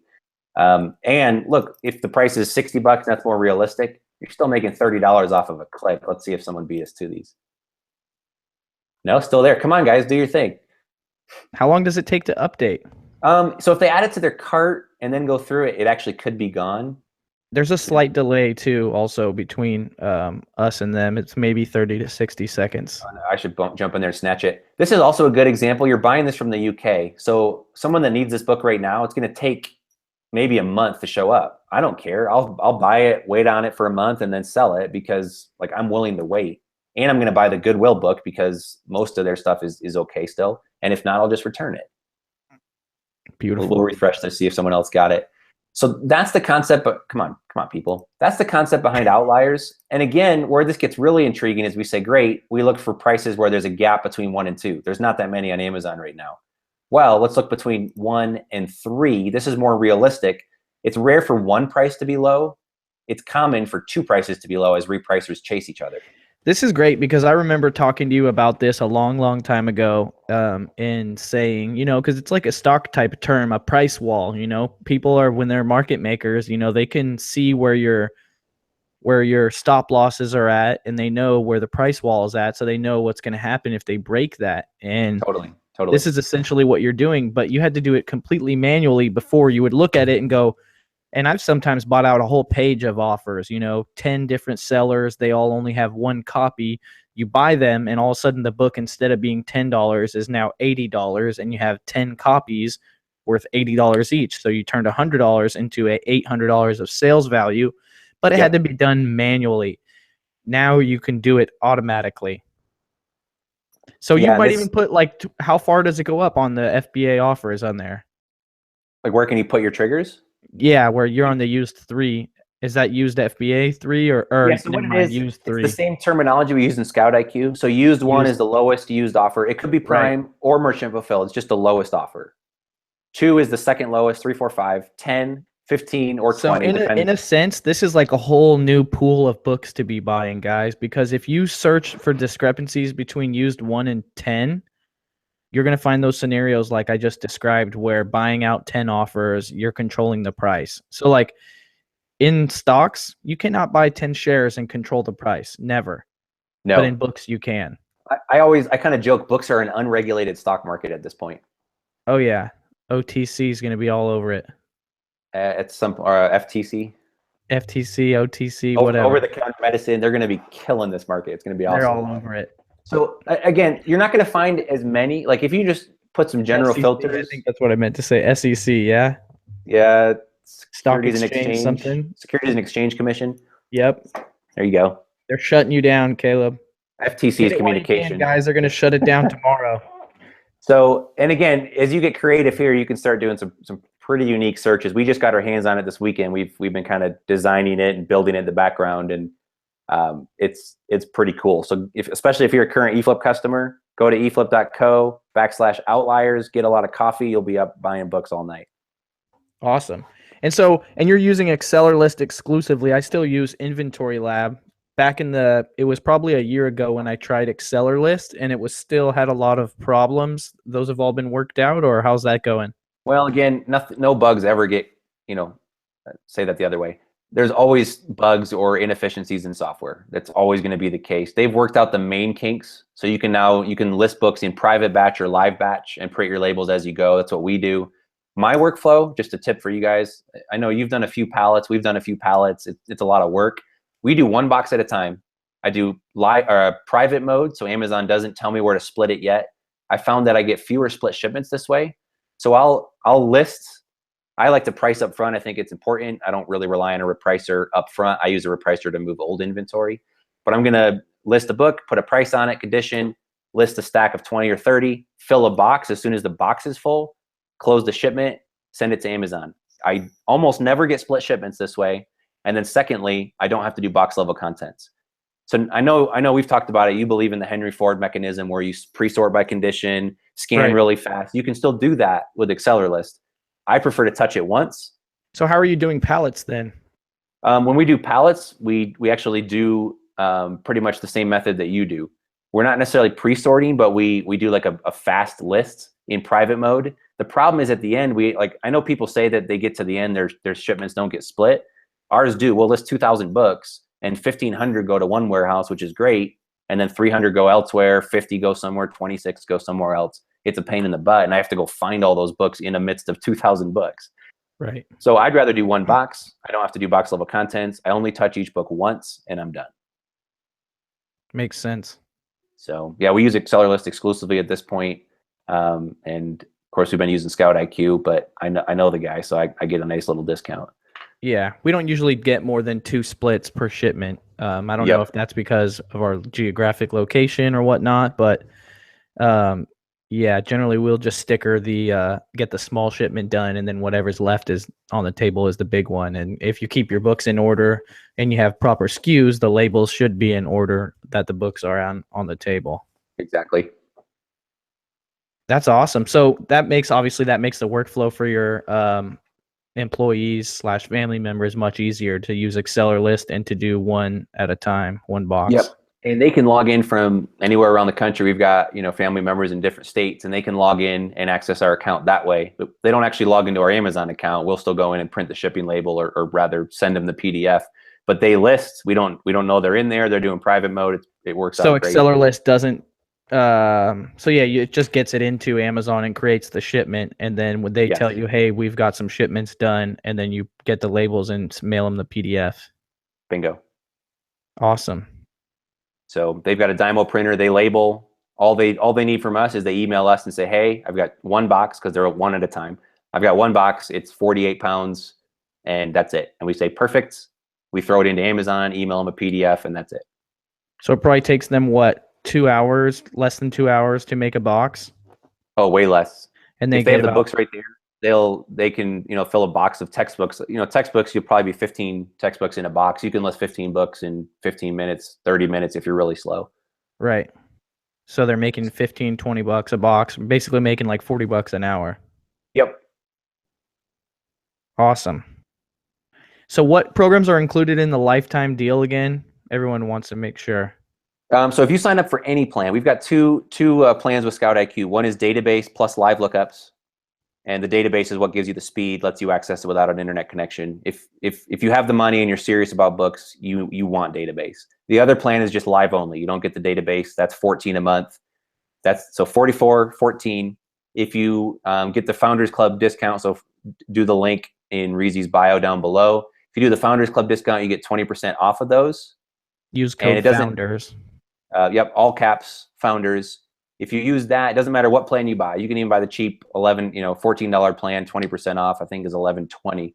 You can buy that plan. The lifetime subscription. So we have a lifetime deal. It's only good. We're going to pull it off in 3 hours, and it's probably gone for good. It's hard to run a software company without getting residual revenue.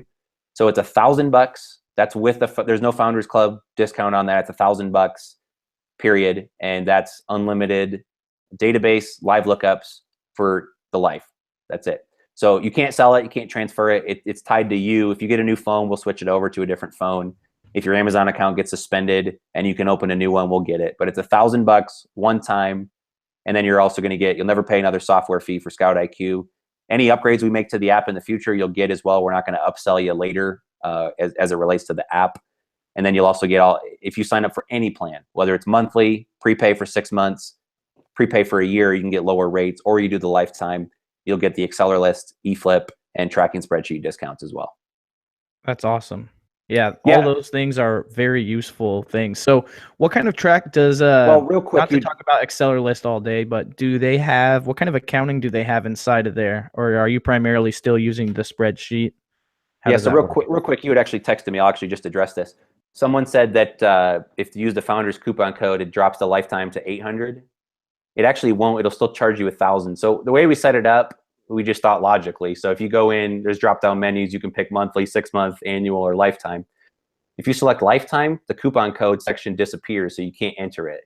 Well, some people are smart and realize they could actually go in and type the coupon code first, then change it to lifetime, and it says 800. We apologize for that. It's still going to charge you $1,000.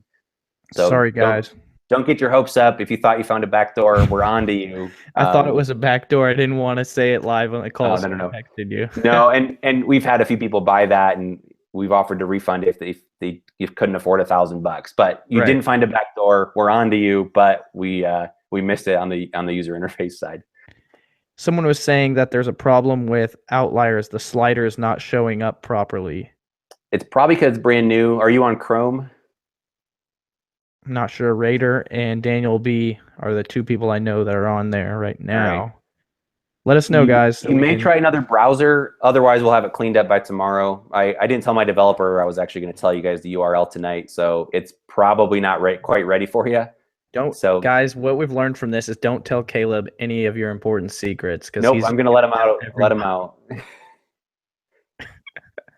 So yeah, guys, try another browser or do like a forced reset or close your Chrome browser and reopen. If that still doesn't work, what do you expect? You're getting it a day early. We'll roll it out and fix it tomorrow. Awesome. Great. So any last questions? No, not too much. I'm super fascinated with the new updates and the technology, and also just listening to your workflow makes me want to go process some books right now. I want to challenge you sometime. I don't know the best way to do it, but like you guys have your team set up, let's say 200 books. Like what's a normal shipment for you? Like 1,000 books. Okay, we'll cut that down a little bit. just for sake. Just, I don't know. It'd be boring to watch 1,000 books, I guess. But Right. we should do like 200 books, something that's meaningful, not something really small. 200 books. You guys do your workflow where you pre-sort, list them in. Are you using Scan Lister at this point? Yes. So list them in just as fast as you can do them, and then go back, label, find everything, deal with the split shipments, deal with box content, package them up. So from zero, It's approximately like when I'm happy with it, 70 books an hour for my employees. But that includes, that's the whole process. Yeah, and from they just came in till they're ready to go out with labels on the box. But myself, I could do like 110 or plus, maybe like 130. And you're not pricing up front though, right? Nope. Okay. We have to kind of figure out how to level the playing field, but I'd be interested to try it. I would argue that the single box method is the best for most people, unless you have multiple hundreds of books at a time that you're listing. You don't want to deal with split shipments. You don't want to deal with box contents. It's super easy. So Yeah, if you're gonna go that route, it's gonna help you a lot. If you're gonna list out of your car, or if you're taking a road trip or something in a hotel room, I think it makes sense. Once you get over that threshold, I don't know where it is, 200 books, 300 books, it might make more sense to do the Henry Ford model, where every task is focused, extremely focused. You sort, then you're done. You scan them in, you're done. Yeah, well, my idea is that, like, let's just say it's not mostly textbooks and you're doing 50-pound boxes. You're going to have 40 books on average in each box or something. Yep. And if you have 1,000 books, which we do, that's like, what is that? 20 boxes or 25 boxes, 25 boxes of books. Yeah. So 25 times of stopping and going into the shipment interface and printing the labels and then picking up and putting the tape gun down 25 times. Well, so for Accelerless, we're printing the label while we go. So it slows us down a hair because it has to talk to Amazon and print the label. I touch a book once. So I take the book from my stack. I've got a stack here and I've got my box over here. So I've got a book. I scan it. While it's pulling up the data from Amazon, I'm kind of flipping through it. You know, hey, there's no markings. It's in good shape. I type good. You know, I got a couple little pre-filled condition notes. So I go boom, boom, boom. Accept. I look at the pricing. I click on a price, just like you're used to. Used, new, FBA. I click on a price. It updates. I say go. It goes okay. It talks to Amazon. It takes a second or two. Kind of, you know, it has to communicate, send the data back. While it's printing the label, I grab the next book, scan it in.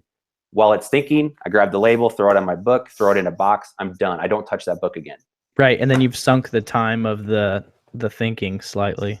Yeah, so I'm trying to do kind of multitask. I'm, you know, putting this book over here, scanning the next one, grabbing the label. You'll get into a rhythm. I actually want to make, maybe you should do this. You know, like they have those white noise apps, like ocean noises or winds or whatever, so you can sleep. Yeah. I want to make one that is the sound of the scanner. So you hold the barcode scanner, you know, beep, and then you kind of hear someone tapping on a keyboard, and then you've got the Dymo printer firing up. Zzz, you know, you got that. So it'd be beep, tap, tap, tap, zzz, done. And you just have that on repeat because it's peaceful. I hear my wife in the other room doing it, and it's like, man, if you could fall asleep to that, you know you're making money. Yeah, I mean, that'll put your baby to sleep. Yeah, exactly. Babies sleep well when they know their parents are making money. You guys can steal that idea. That's a free one. Good luck. See if it's worth anything. But so we touch the books once, we fill a box, and as soon as we're done, that's it. We literally click submit batch. I don't have to go back and find the books and label them. I just say, hey, it's 48 pounds, print the label, close the box, I'm done. Boom. So yeah, I don't know. I'm constantly thinking about ways to improve it because it's a barrier. I can go find 100 books at a library sale in 2 hours, and then I got to go home and list them. So it's still going to slow you down. It's called hiring someone to process. Yeah. When you're starting out, do all the work yourself. You know, we talk about, you know, Gary Vee's big on the hustle, and you've got to follow the hustle thing. Hustling's great. Once you've got a little bit, you know, when you have more time than money, go hustle. When you have more money than time, start being smart, outsource, you know, remove yourself from the equation, and you do what only you can do. Definitely. So real quick, what is one of the things that you wish you would have known when you first started selling books that you know now that would have really helped you out? Don't try and hide what you're doing. I'm a pretty social guy, but I'm pretty competitive. And when I was out at sales, I didn't want to tell people what I was doing. I kind of kept to myself. I didn't tell a lot of my friends I was selling books because it's just weird. You know, what do you do for a living? I sell books. What? So I wasn't real social about it, and I missed a lot of opportunities because when people find out what you're doing, one, they'll bring books to you. Two, they'll tell other people about you. Like it's only going to expand your network and help. Telling other people what you're doing, like I'll help anybody get started in this business. I think it's phenomenal. And again, most people start in books, and for me, I've just stayed with it because I love it, and we've been able to build a business. A lot of people move out of it pretty quickly and they go to other categories. So if I had to start over, don't be quiet about what you're doing. Put some stuff on social media, tell your friends. You'll be surprised at who comes out of the woodwork and possibly has opportunities for you. Yep. I used to be the same way. I used to be, before I started doing the Reezy Resells stuff 2 years ago, I was super, I thought I was 007 or whatever. Yeah. Well, I recently moved or whatever, so this doesn't hold true to my new life yet, my new neighborhood. But in my last house, I lived there for like 7 years, 6 or 7 years.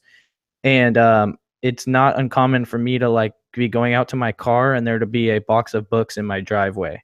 Yeah. I don't know how they got there. I don't know who put them there, but it's someone in my neighborhood that knows that I sell books. It's awesome. Books, it's relationships. I've got guys at bookstores north of town that'll drive, they're in the area. They don't want to sell prime, and we've got consignment deals. Same thing. They drop on my front porch with their name and text me and say, hey, I left, 3 boxes of textbooks for you. Have at them. We work, we do a lot of consignment deals now. And the future of this business, like thrift stores and library sales, are pretty competitive. People are figuring out books. There's still opportunity there, but thrift stores are learning to sell. Libraries are learning to sell. This game is going to come down to relationships. And if you can build those and provide value and help people, you're going to be able to either sell for them on consignment or they're going to hire you, whatever. It's going to help both parties out. Definitely. Who would you like to see me interview on the show? Who would provide value? What interview would you watch? Oh man, there's a lot. I'm trying to think who is off the grid that most people don't know about. Like in our space, our Amazon space, or anybody. Anything. If it's realistic, that's better. Someone said Gary V, and I was like, yeah, that'll probably happen sometime, but that would be not right now. You could probably swing that interview. Who's a good example? I would try and find somebody. I could get you some names, but I want to see someone that has a full-time job and is doing this on the side. Okay, and I got a good one. I know someone. They're not very big on social media, but David Manlove. Oh yeah. Yeah. We got a call scheduled tomorrow, actually. Oh yeah. Yeah. What are you guys talking about? We're chatting about trying to take ScoutIQ and optimize it for what they're doing in the bulk book world. Right. You talked to me about this too. I definitely need access. We'll hook you up. But David Manlove. I don't think you could find him if you went looking for him. Maybe on Facebook, but dude is like a huge bulk, like 3-story warehouse, 2 to 3-story warehouse, like something like that. More Gaylords than it's like a cornfield of Gaylords, but he also works a full-time job and while running or managing the entire operation. So totally, and they've exciting. I think he's in Philly. Yeah, he's East Coast somewhere. I'm not maybe Ohio. I'm not sure. I'll tell you when we chat. But finding people that have found a way to do this business without, like, it's one thing to quit your job and run around and go to thrift stores 40 or 50 hours a week. You can do that and make a decent income.